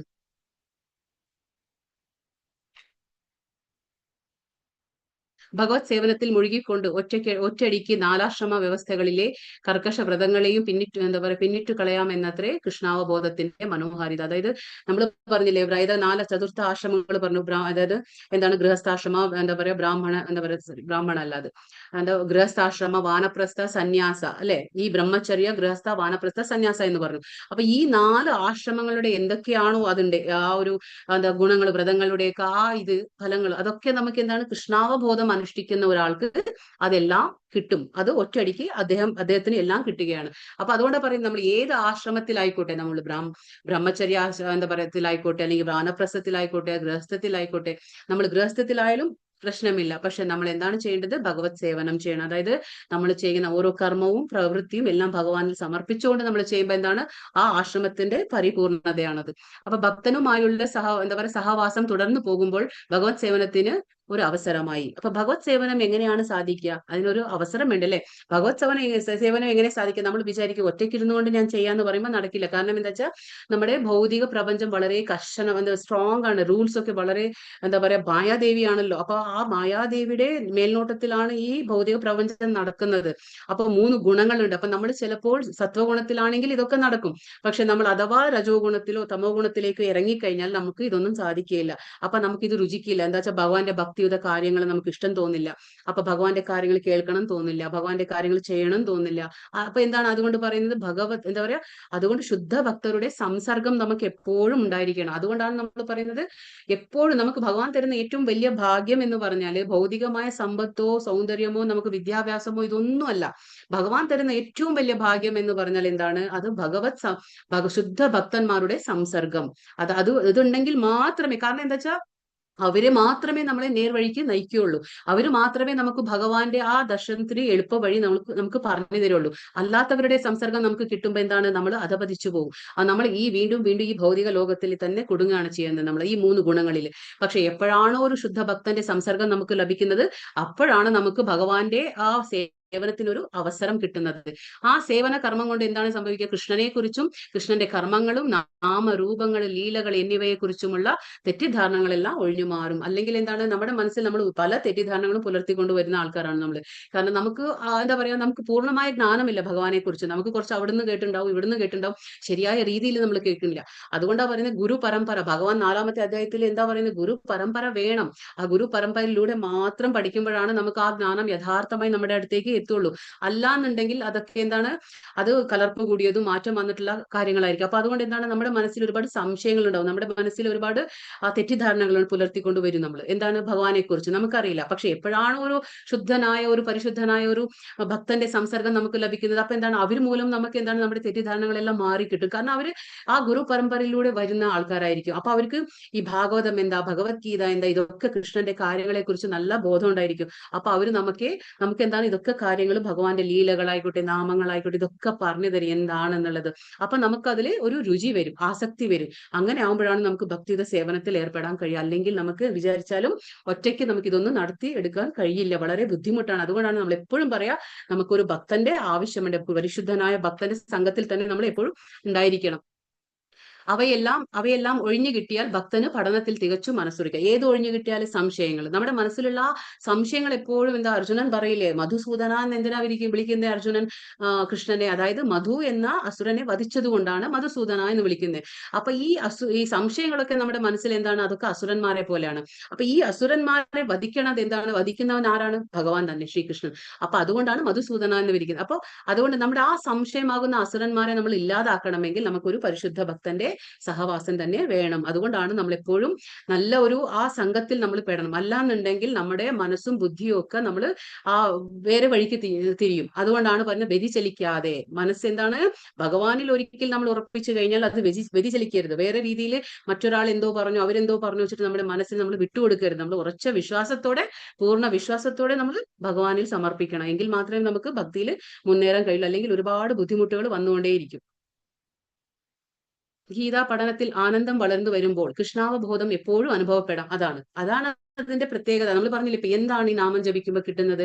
ആ ഫലങ്ങളല്ല. നമ്മൾ ഫലങ്ങൾ അപേക്ഷിച്ച് നമ്മളൊന്നും ചെയ്യേണ്ട കാര്യമില്ല. കാരണം എന്താ വെച്ചാൽ അത് തനിയെ ഭഗവാൻ തരുന്ന, നമ്മൾ പറഞ്ഞില്ലേ സംബന്ധ അഭിധേയ പ്രയോജനം. അതായത് ഭഗവാന്റെ സംബന്ധം എന്ന് പറഞ്ഞാൽ എന്താണ്? നമ്മളും ഭക്തനും ഭഗവാനുമായിട്ടുള്ള ഒരു ബന്ധം മനസ്സിലാക്കുമ്പോൾ നമ്മൾ അനുഷ്ഠിക്കേണ്ട കർമ്മങ്ങൾ എന്താണ്? ഭക്തിയുത സേവനം. അത് ചെയ്യുമ്പോൾ ഭഗവാൻ സ്വയം തരും. നമ്മൾ ചോദിക്കേണ്ട ആവശ്യമില്ല. ഭഗവാനോട് നമുക്ക് ഇങ്ങനെ വേണം അങ്ങനെ വേണം, അത് ഭൗതിക അഭിലാഷങ്ങളാണ് നമ്മൾ ചോദിക്കേണ്ടത്. പക്ഷെ ഭഗവാനോട് ഭക്തിയുത സേവനത്തിൽ എന്താണ് നമുക്ക് ചോദിക്കേണ്ട ആവശ്യമില്ല. അത് ഭഗവാൻ സ്വയം തരും, കണ്ടറിഞ്ഞ് തരും നമുക്ക്. 10ാമത്തെ അധ്യായത്തിൽ അത് വരുന്നുണ്ട്, പറയാം. അപ്പോ അതുകൊണ്ടാണ് പറയുന്നത് ഗീതാ പഠനത്തിൽ ആനന്ദം വളർന്നു വരുമ്പോൾ എന്താണ്? കൃഷ്ണാവബോധം എപ്പോഴും അനുഭവപ്പെടും. അത് നമുക്ക് ഇപ്പൊ എനിക്ക് വിശക്കുമ്പോ ഞാൻ ഭക്ഷണം കഴിക്കുമ്പോഴല്ലേ എന്റെ വിശപ്പ് മാറുന്നത് എനിക്കറിയുള്ളൂ. അത് മറ്റുള്ളവർ പറയാൻ പറ്റുമോ? ഇപ്പൊ എന്റെ അടുത്തുള്ളവര് എന്നോട് പറയാൻ പറ്റുമോ നിന്റെ വിശപ്പ് മാറി ഇനി നീ കഴിക്കണ്ടെന്നോ, നിന്റെ വിശപ്പ് മാറിയിട്ടില്ല ഇനിയും കഴിച്ചോന്നോ? മറ്റുള്ളവർ പറയാൻ പറ്റില്ല. അപ്പൊ ഈ വിശപ്പ് എങ്ങനെയാണ്? അത് നമ്മൾ സ്വയം അനുഭവിച്ചറിയുന്ന ഒന്നാണ് അല്ലെ. നമുക്ക് മതിയെന്ന് നമ്മൾ പറയും, അല്ലെങ്കിൽ ഇനി വേണമെന്ന് പറയും. അതൊക്കെ നമ്മുടെ ഒരു അനുഭവം അല്ലെ. അതേപോലെ തന്നെ ഈ ഭക്തിയും, ആ ഭക്തി ഭഗവാന്റെ ഭക്തി നമ്മൾ ചെയ്തുകൊണ്ടിരിക്കുമ്പോ എന്താണ്? നമുക്ക് ഒരു ആനന്ദം കണ്ടെത്തും. അത് സ്വയം അനുഭവിച്ചറിയുന്ന ഒന്നാണ്. അത് മറ്റുള്ളവർ പറയാൻ പറ്റില്ല. മറ്റുള്ളവരെ കൊണ്ട് അത് മറ്റുള്ളവർക്ക് അത് മനസ്സിലാക്കാനും പറ്റില്ല. അങ്ങനെയാണ്. അതിന്റെ ഉച്ചകോടിയിൽ ഒരാൾക്ക് കൃഷ്ണനിൽ പരമ പ്രേമഭാവം ഉളവാകുന്നു. അതാണ് പറയുന്നത്. അപ്പൊ നമ്മൾ ഭക്തനായി തീരുമ്പോൾ, നമ്മൾ ഈ ഭക്തിയുത സേവനം അനുഷ്ഠിച്ചുകൊണ്ട് വരുമ്പോൾ ക്രമേണ നമുക്ക് എന്താ കിട്ടുക? എന്താ പറയാ, പ്രേമഭാവം ഉണ്ടാകും. അതാണ് നമ്മുടെ ലക്ഷ്യം. എന്താണ്? ഭഗവാന്റെ പ്രേമം വേണം നമുക്ക്. ആ ഭഗവാന്റെ പ്രേമം കിട്ടുമ്പോൾ മാത്രമാണ് നമുക്കൊരു അർഹത വരുന്നുള്ളൂ ഭഗവാന്റെ ഭഗവത് പ്രാപ്തിക്ക്. അതായത് പരമപദം പ്രാപ്തി നമുക്ക് അപ്പോഴേ കിട്ടുള്ളൂ, അല്ലാതെ കിട്ടില്ല. കാരണം നമുക്ക് ഈ അഭിലാഷങ്ങൾ വെച്ചുകൊണ്ട് നമുക്ക് ഭഗവാന്റെ അടുത്തേക്ക് ചെല്ലാൻ പറ്റില്ല. അതാണ്. പിന്നെ ജീവിതത്തിന്റെ ഈ പരിപൂർണ അവസ്ഥയിലാണ് ആധ്യാത്മിക അന്തരീക്ഷത്തിലുള്ള ഗോലോക വൃന്ദാവനം എന്ന കൃഷ്ണധാമത്തിലേക്ക് ഭക്തന് പ്രവേശനം കിട്ടുന്നത്. അതുകൊണ്ടാണ് നമുക്ക് ഭക്തന് ഒരു ഭഗവാന്റെ ഗോലോകധാമത്തിലേക്ക് നമുക്കൊരു പ്രവേശനം കിട്ടും. നമ്മൾ പറഞ്ഞില്ലേ ഏത് യൂണിവേഴ്സിറ്റിയിൽ പഠിച്ചോട്ടെ, നമ്മൾ എന്തായിക്കോട്ടെ, നമുക്കൊരു പ്രവേശനം കിട്ടണമെങ്കിൽ നമുക്ക് ഒരുപാട് യോഗ്യതകൾ വേണം. ആ യോഗ്യത എന്താണ്? നമ്മളൊരു ഭക്തനാണ്. തികച്ചും എന്താ പറയാ, നമ്മളൊരു ഭക്തനും മിത്രനും ശിഷ്യനും ആവണം ഭഗവാന്റെ, എങ്കിൽ മാത്രമേ അത് പറ്റുള്ളൂ. പക്ഷെ ഇതിനൊക്കെ ഒരു ബേസിക് എന്താ പറയാ, അടിത്തറ എന്ന് പറയുന്നത് വിശ്വാസം, അതുണ്ടായിരിക്കണം. അപ്പൊ എന്താണ്? വൃന്ദാവനം എന്ന് പറയുന്ന ഭഗവാന്റെ ധാമത്തിലേക്ക് നമുക്കൊരു പ്രവേശനം കിട്ടും. അതാണ്. അപ്പൊ ഒരു ഭക്തന്റെ സംസർഗം വേണം, ഭക്തിയുടെ സേവനം അനുഷ്ഠിക്കണം, അത് നമുക്ക് അനുഭവിച്ചറിയാം. എങ്കിൽ നമുക്ക് ആ ഭഗവാന്റെ പരമ ഉന്നതമായ പ്രേമഭാവം നമുക്ക് അനുഭവത്തിൽ വരും. അപ്പൊ അവിടെ അയാള് ശാശ്വതമായി ആനന്ദിക്കുന്നതും. നമ്മൾ പറഞ്ഞില്ലേ ദുഃഖാലയം അശാശ്വതം, ഏത്? ഭൗതിക ലോകം. അപ്പൊ ഇവിടെ കിട്ടില്ല. പക്ഷെ ആനന്ദം, ശാശ്വതമായ ആനന്ദം എവിടെ കിട്ടും? അതുകൊണ്ടാണ് ഞാൻ പറഞ്ഞേ നമുക്ക് ഓടേണ്ട ആവശ്യമില്ല. ആനന്ദത്തിന്റെ പുറകെ നമുക്ക് ഓടേണ്ട ആവശ്യമില്ല. നമ്മൾ ഭക്തിയുടെ സേവനം അനുഷ്ഠിക്കുമ്പോൾ നമ്മുടെ ഉള്ളിന്റെ ഉള്ളിൽ, കാരണം അത് ആത്മാവിന്റെ തലത്തിലാണ് നമുക്ക് ആനന്ദം ലഭിക്കുക. അത് എന്താ പറയാ, പുറമേ കാണുന്നതല്ല ആനന്ദം. പുറമേ കാണുന്ന ആനന്ദം അതിന് ശാശ്വതമായ ഇതില്ല. കാരണം എന്താ വെച്ചാൽ അത് നിലനിൽപ്പില്ല, അത് ക്ഷണികമാണ്, ചഞ്ചലമാണ്. അതുകൊണ്ടാണ്. പക്ഷെ നമുക്ക് ആത്മാവിന്റെ തലത്തിൽ ഒരു ആനന്ദം കിട്ടുമ്പോഴുണ്ടല്ലോ, അത് പെർമനന്റ് ആയിട്ട്, അത് ശാശ്വതമായ ആനന്ദമാണ്. അതാണ് ബ്രഹ്മനിർവാണം എന്ന് നമ്മൾ പറഞ്ഞില്ലേ. ഈ ഭൂലോകത്ത് ഇരുന്നു കൊണ്ട് തന്നെ നമുക്ക് ആ ഭൗതികതയിൽ നിന്ന് നമുക്ക് ആധ്യാത്മികതയിലേക്ക് ഉയരാൻ കഴിയും. അതാണ് ആ പെർമനന്റ് ആയിട്ടുള്ള ഒരു ശാശ്വതമായ ആനന്ദം. അത് അനുഭവിച്ചു അറിയാൻ പറ്റും. പിന്നെ ഇത് ഗോപീചന്ദനത്തെ കുറിച്ചാണ്. അതായത് ഗോപീചന്ദനം എന്ന് പറഞ്ഞാൽ, ഗോപീചന്ദനം ദ്വാരകയിലെ മണ്ണാണ്. ദ്വാരക എന്ന് പറയുന്നത് എവിടെയാണ്? ഗുജറാത്തിലെ സ്ഥലമാണ് ദ്വാരക. അപ്പൊ അവിടെയാണ് ഭഗവാൻ ദ്വാരകാധീശനായിട്ട് ഇരുന്നത് അല്ലെ. നമുക്കറിയാം കുരുക്ഷേത്ര യുദ്ധമൊക്കെ കഴിഞ്ഞിട്ട് ഭഗവാൻ എവിടേക്ക് പോയി? വീണ്ടും തിരിച്ച് ദ്വാരകയിലേക്ക് എത്തി. ആ ദ്വാരകാധീശനാണ്, അവിടുത്തെയാണ് കൃഷ്ണൻ. അപ്പൊ ഗോപീചന്ദനം ദ്വാരകയിലെ മണ്ണാണ്. ഗോപീചന്ദനം ധരിച്ചാൽ ഭൂതപ്രേത പിശാചുകൾ നമ്മളെ സമീപിക്കുകയില്ല. എന്താണ് അതിന്റെ ഗുണങ്ങൾ? എന്താണ് ഗോപീചന്ദനത്തിന്റെ? അത് ധരിക്കുമ്പോൾ ഭൂതപ്രേത പിശാചുകൾ നമ്മളെ സമീപിക്കില്ല. ഗോപീചന്ദനത്തിന്റെ മഹാത്മ്യം കേൾക്കുന്ന ഒരാൾക്ക് എന്താണ്? എല്ലാ കർമ്മബന്ധനങ്ങളിൽ നിന്നും മുക്തനാവുന്നു. അതിനെക്കുറിച്ച് കേട്ടാൽ മാത്രം അത്ര പുണ്യമുണ്ട്. പിന്നെ ഗോപീചന്ദനം ധരിക്കുന്ന ആൾക്ക് ഗംഗാനദിയിൽ സ്നാനം ചെയ്തതിന്റെ ഫലം ലഭിക്കുന്നു. അപ്പൊ നമുക്കറിയാം ഗംഗാനദി എന്ന് പറഞ്ഞാൽ എത്ര പവിത്രമായ നദി. നമുക്ക് എന്നും പറഞ്ഞ് നമുക്ക് ദിവസേന നമുക്ക് ഗംഗാനദിയിൽ കുളിക്കാൻ പറ്റുമോ? പക്ഷെ പറ്റില്ല. പക്ഷെ ഒന്നും ആവശ്യമില്ല. നമ്മൾ ഗോപീചന്ദനം ധരിക്കുമ്പോൾ തന്നെ, തിലകം ധരിക്കുമ്പോൾ തന്നെ ഗംഗാനദിയിൽ സ്നാനം ചെയ്തതിന്റെ ഫലം നമുക്ക് ലഭിക്കുകയാണ്. 1000 അശ്വമേധ യജ്ഞങ്ങൾ ചെയ്തതിന്റെ ഫലം ലഭിക്കുന്നു. വീണ്ടും ഗോപീചന്ദനത്തിന്റെ എന്താ പറയുക, പ്രാധാന്യത്തെ കുറിച്ച് പറയണം. അതായത് 1000 അശ്വമേധ യജ്ഞങ്ങൾ നടത്തുന്ന ആ ഫലം കിട്ടാണ്. ഗംഗാനദിയിൽ സ്നാനം ചെയ്തതിന്റെ ഫലം ലഭിക്കുന്നു. പിന്നെ ഗോപീചന്ദനം ധരിക്കുന്ന ആളിന്റെ അടുത്തേക്ക് യമരാജൻ വരില്ല. അതാണ് ഏറ്റവും പ്രധാനം എന്ന് പറഞ്ഞാല്. കാരണം അത് ആ തിലകം എന്താണ്? നമ്മൾ കാണിക്കുകയാണ് ഭഗവാന്റെ ഭക്തനാണ്. ഭക്തൻ എന്ന് പറഞ്ഞാല് നമ്മൾ ഭഗവാനെ ആശ്രയിച്ചിരിക്കുന്ന, അതായത് ഭഗവാന്റെ കാര്യങ്ങൾ, അതായത് ഭഗവത് സേവനം ഞാൻ ചെയ്തുകൊണ്ടിരിക്കുന്ന ഒരാളാണ്, ഭഗവാന്റെ അടുത്തേക്ക് ശരണം പ്രാപിച്ച ഒരാളാണ്, എനിക്ക് എല്ലാം ഭഗവാൻ തന്നെയാണ്. ആ സമർപ്പണാബോധം നമ്മൾ എങ്ങനെ കാണിക്കുക? ഭഗവാന്റെ ആ ഇഷ്ടമുള്ള ആ ഗോപി ചന്ദനം നമ്മൾ നെറ്റിയിൽ അണിയുന്നു, ആ തിലകം നമ്മൾ നെറ്റിയിൽ അണിയുന്നു. അപ്പൊ അതാണ് നമ്മൾ കാണിക്കുകയാണ്, സമർപ്പണാബോധം, ഭഗവാനോടുള്ള സമർപ്പണാബോധം കാണിക്കുകയാണ്. അപ്പൊ എന്താണ്, അവിടെ യമരാജൻ വരില്ല. ഞാൻ പറഞ്ഞില്ലേ നേരത്തെ, വിഷ്ണു പാർഷദരാണ് വരിക, കാരണം യമരാജൻ വരാൻ കഴിയില്ല. കാരണം ഗോപീചന്ദനം ആരെയാണ് സൂചിപ്പിക്കുന്നത്? ഭഗവാന്റെ 2 പാദങ്ങളാണ്. നമ്മളിപ്പോ എന്താ പറയുക, നെറ്റിയിൽ ആ തിലകം വെക്കുമ്പോൾ എന്താണ്, 2 പാദങ്ങളാണ് ഭഗവാന്റെ. പിന്നെ അടിയിൽ കണ്ടില്ല, ഈ ചിത്രത്തിൽ കാണാൻ നമുക്ക് ആ യു ഷേപ്പിലുള്ളത് എന്താണ്, അത് 2 പാദങ്ങളാണ്, ഭഗവാന്റെ 2 പാദങ്ങളും. പിന്നെ ആ ഇല പോലെ കാണുന്നത് എന്താണ്, ആ ഇല പോലെ നമ്മൾ വരയ്ക്കുന്നത് എന്താണ്, തുളസിയാണ്. അത് ഏറ്റവും ഭഗവാൻ ശ്രീകൃഷ്ണനും വിഷ്ണുവിനും ഏറ്റവും പ്രിയപ്പെട്ടതാണ് തുളസിയാണ്. അപ്പൊ ആ തുളസിയുടെ ആ ഇത് വരയ്ക്കുകയാണ് നമ്മുടെ ആ നെറ്റിയിൽ. അപ്പൊ പാദങ്ങളിൽ എപ്പോഴും ഭഗവാന്റെ പാദങ്ങളിൽ ആരാണ്? തുളസി ഉണ്ടായിരിക്കും. അതാണ് നമ്മൾ കാണിക്കുന്നത്. അപ്പൊ ഈ ഗോപി തിലകം അണിയുമ്പോൾ എന്താണ്, യമരാജൻ അടുത്തേക്ക് വരില്ല, അദ്ദേഹം ഭഗവത് ധാമത്തിലേക്ക് തിരിച്ചു പോകുന്നു. ഇത് ഗർഗ സംഹിതയിൽ പറയുന്ന കാര്യങ്ങളാണ്. ഈ ഗോപീചന്ദനത്തിന്റെ മഹാത്മ്യത്തെ കുറിച്ച് പറയാനുള്ളത്. ഇതാണ് ഗോപീചന്ദനത്തിന്റെ പ്രാധാന്യം. ഹരേ കൃഷ്ണ. ഹരേ കൃഷ്ണ ഹരേ കൃഷ്ണ കൃഷ്ണ കൃഷ്ണ ഹരേ ഹരേ, ഹരേ രാമ രാമ രാമ ഹരേ ഹരേ. വാഞ്ചാ കൽപതരുഭ്യശ്ച കൃപാ സിന്ധുഭ്യ ഏവ ച പതിതാനാം പാവനേഭ്യോ വൈഷ്ണവേഭ്യോ നമോ നമഃ. അനന്തകോടി വൈഷ്ണവവൃന്ദ കി ജയ്, ശില പ്രഭുപാദ കി ജയ്, ശില ഗുരുദേവ് കി ജയ്. ഹരേ കൃഷ്ണ. നമുക്ക് ഇന്നത്തെ ചോദ്യങ്ങൾ നോക്കാം.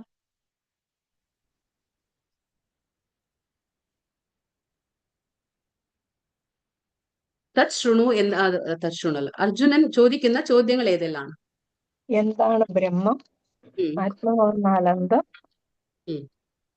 എന്താണ് ബ്രഹ്മം? കർമ്മമെന്നാലെന്ത്? ആത്മാവെന്നാലെന്ത്? ഫലോദിഷ്ട കർമ്മം എന്നാലെന്ത്? ഭൗതിക പ്രപഞ്ചം എന്നാലെന്ത്? ദേവന്മാരെന്ന് പറയുന്നത് ആരാണ്? യജ്ഞദേവത ആരാണ്? ആദിദേവൻ എങ്ങനെ കുടികൊള്ളുന്നു? ഭക്തിയുത നിരതരായ ഭഗവാനെ എങ്ങനെ അറിയാൻ കഴിയും. അപ്പൊ 8 ചോദ്യങ്ങളാണ്. എന്താണ് ബ്രഹ്മ? ആത്മാവ് എന്നാൽ എന്ത്? ഫലോദിഷ്ട കർമ്മം എന്നാൽ എന്ത്? ഭൗതിക പ്രപഞ്ചം എന്നാൽ എന്ത്? ദേവന്മാർ എന്ന് പറയപ്പെടുന്നത് ആരാണ്? അവിനാശി ആരാണ്? പിന്നെ അതിയജ്ഞം എന്ന് പറഞ്ഞാൽ എന്ത്? അതിഭൂതം എന്നാൽ? പിന്നെ എന്താ പറയുന്നത് ലാസ്റ്റില്? എന്താ പറയുന്നത്? ആത്മാവിന്റെ മരണസമയത്ത് എന്താണ് ഭഗവാനെ എങ്ങനെയാ അറിയാൻ സാധിക്കും? അതാണ് പറയുന്നത്. പിന്നെ 3 വിഷ്ണു രൂപ അതല്ല ഈ ചോദ്യത്തിന് ഭഗവാൻ നൽകുന്ന ഉത്തരങ്ങൾ എന്തൊക്കെയാണ്? അവിനാശിയും അതീന്ദ്രനുമായ ആത്മാവാനത്രേ ബ്രഹ്മം. ബ്രഹ്മത്തിന്റെ ശാശ്വത പ്രകൃതിയാണ് അധ്യാത്മം. പറഞ്ഞ ശാശ്വത. പിന്നെ ശരീരത്തിന്റെ വികാസത്തിന് വേണ്ടി ചെയ്യുന്ന പ്രവർത്തനമാണ് കാമ്യകർമ്മങ്ങൾ, ഫലോദിഷ്ട കർമ്മം. എപ്പോഴും മാറിക്കൊണ്ടിരിക്കുന്ന ഭൗതിക പ്രകൃതിയാണ് അതിഭൂതം, അതായത് അല്ലെങ്കിൽ പ്രത്യക്ഷ പ്രപഞ്ചം എന്നും പറയും. അതെ, അതിദൈവം എന്താണ്? സൂര്യനും ചന്ദ്രനും പിന്നെ എല്ലാ ദൈവങ്ങളും ഉൾക്കൊള്ളുന്നതാണ് അതിദേവൻ, വിശ്വരൂപം. അതെ, അതിയജ്ഞം സ്വയം ഭഗവാൻ ഹൃദയത്തില് പരമാത്മാ രൂപത്തിൽ കുടികൊള്ളുന്നു. അതന്നെ അതിയജ്ഞം. പിന്നെ അതന്നെ എങ്ങനെയാണ് കുടികൊള്ളുന്നതെങ്കിൽ അത് പരമാത്മാ രൂപത്തിലാണ്. ശ്ലോകം 8:8 എന്താണ് ഭഗവാൻ പറയുന്നത്? എന്നെ പരമദിവ്യോത്തമ പുരുഷനായി ആരാണോ ധ്യാനിക്കുന്നത്, ആരാണോ വ്യതിചലിക്കാതെ തുടർച്ചയായി എന്നെ മനസ്സിൽ സ്മരിക്കുന്നത്, അയാൾ നിശ്ചയമായി എന്നെ പ്രാപിക്കും എന്ന് പറയുന്നു. പരമപുരുഷനെ എങ്ങനെയാണ് ധ്യാനിക്കേണ്ടതെന്ന് ഭഗവാൻ 8:9 പറയുന്നു. എങ്ങനെയാണ് ധ്യാനിക്കേണ്ടത്? സർവജ്ഞനും ആദിപുരുഷനും സർവനിയന്ത്രാവും അണുവിനേക്കാൾ ചെറുതും സകലതിന്റെയും പരിപാലകനും എന്ന നിലയിലാണ് ഭഗവാനെ ധ്യാനിക്കേണ്ടത്. 8:15 ഭഗവാൻ എന്താണ് ഭൗതിക ലോകം എന്താണെന്നാ ഭഗവാൻ പറയുന്നത്?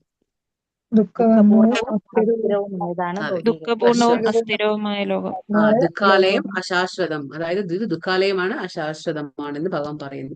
ഭഗവാന്റെ ധാമത്തിന്റെ പ്രത്യേകതകൾ എന്തൊക്കെയാണ്? ചിന്താമണിധാമമാണ്. അനേകായിരം ഋഷിമാരുടെ പരിചരണം ഉണ്ടാകും. സുരഭി എന്ന ഒരിക്കലും പാല് പറ്റാത്ത പശുക്കൾ ഉണ്ടാവും. പശുക്കളുണ്ട്. അവിടെ എത്തിയാൽ പുനർജന്മം ഉണ്ടാവില്ല, തിരിച്ചു ഭൂമിയിലേക്ക് എത്തുന്നില്ല. അതെ. ഗോപീചന്ദനം ധരിക്കുന്നതിന്റെ ഗുണങ്ങൾ എന്തെല്ലാം? ഗോപീചന്ദനം പിശാചുകൾ സമീപിക്കില്ല, സമീപിക്കുക. എല്ലാ കർമ്മബന്ധങ്ങളിൽ നിന്നും എല്ലാ കർമ്മങ്ങളിൽ നിന്നും മുക്തരാവും. ഗംഗാ നദിയിലെ സ്നാനത്തിന്റെ ഫലം ലഭിക്കും. 1000 അശ്വമേധ യജ്ഞങ്ങൾ ചെയ്തതിന്റെ ഫലം ഇതിന്റെ ഫലം ലഭിക്കുന്നു. ഉണ്ടായിരിക്കും. യമരാജൻ വരില്ല പ്രാപിക്കും. ധാമത്തിലേക്ക് ഭഗവത് ധാമത്തിലേക്ക് എത്തും. ഭഗവത് ധാമത്തിലേക്ക് എത്തുകയും ചെയ്യും. ഈ അധ്യായത്തിന്റെ പേരെന്താണ്? പരമപദം പ്രാപ്തി. പരമപദം. പരമപദം പ്രാപ്തി. ആ പരമപദം എന്ന് പറഞ്ഞാൽ എന്താണ്? ഭഗവാന് ഭഗവത് പ്രാപ്തി. ഭഗവത് പ്രാപ്തിയാണ്. ഭഗവത് പദം പ്രാപ്തി. പിന്നെ 7 മുതൽ 12 വരെയുള്ള അധ്യായത്തിൽ എന്താണ് ഏത് യോഗമാണ് പറയുന്നത്? ഭക്തിയോഗം. നമ്മൾ ചെയ്തുകൊണ്ടിരിക്കുന്നത് എന്താണ്? ഭക്തിയോഗമാണ്. അപ്പൊ ഭക്തിയോഗത്തിലെ 2ാമത്തെ അധ്യായമാണ്. അതാണ്. മനസ്സിലായി എന്ന് വിചാരിക്കണു. ഹരേ കൃഷ്ണ. ഹരേ കൃഷ്ണ. ഹരേ കൃഷ്ണ. ഹരേ കൃഷ്ണ മാതാജി. എല്ലാവർക്കും ഹരേ കൃഷ്ണ. ഹരേ കൃഷ്ണ. ഹരേ കൃഷ്ണ. ഹരേ കൃഷ്ണ. എല്ലാവർക്കും പ്രണാമം. ഹരേ കൃഷ്ണ. ഹരേ കൃഷ്ണ മാതാജി. ഹരേ കൃഷ്ണ മാതാജി പ്രഭുജി. ഹരേ കൃഷ്ണ. എല്ലാവർക്കും പ്രണാമം. ഹരേ കൃഷ്ണ. ഹരേ കൃഷ്ണ. ഹരേ കൃഷ്ണ. ഹരേ കൃഷ്ണ. ഹരേ കൃഷ്ണ. ഹരേ കൃഷ്ണ. ഹരേ കൃഷ്ണ. ഹരേ കൃഷ്ണ. ഹരേ കൃഷ്ണ. ഹരേ കൃഷ്ണ.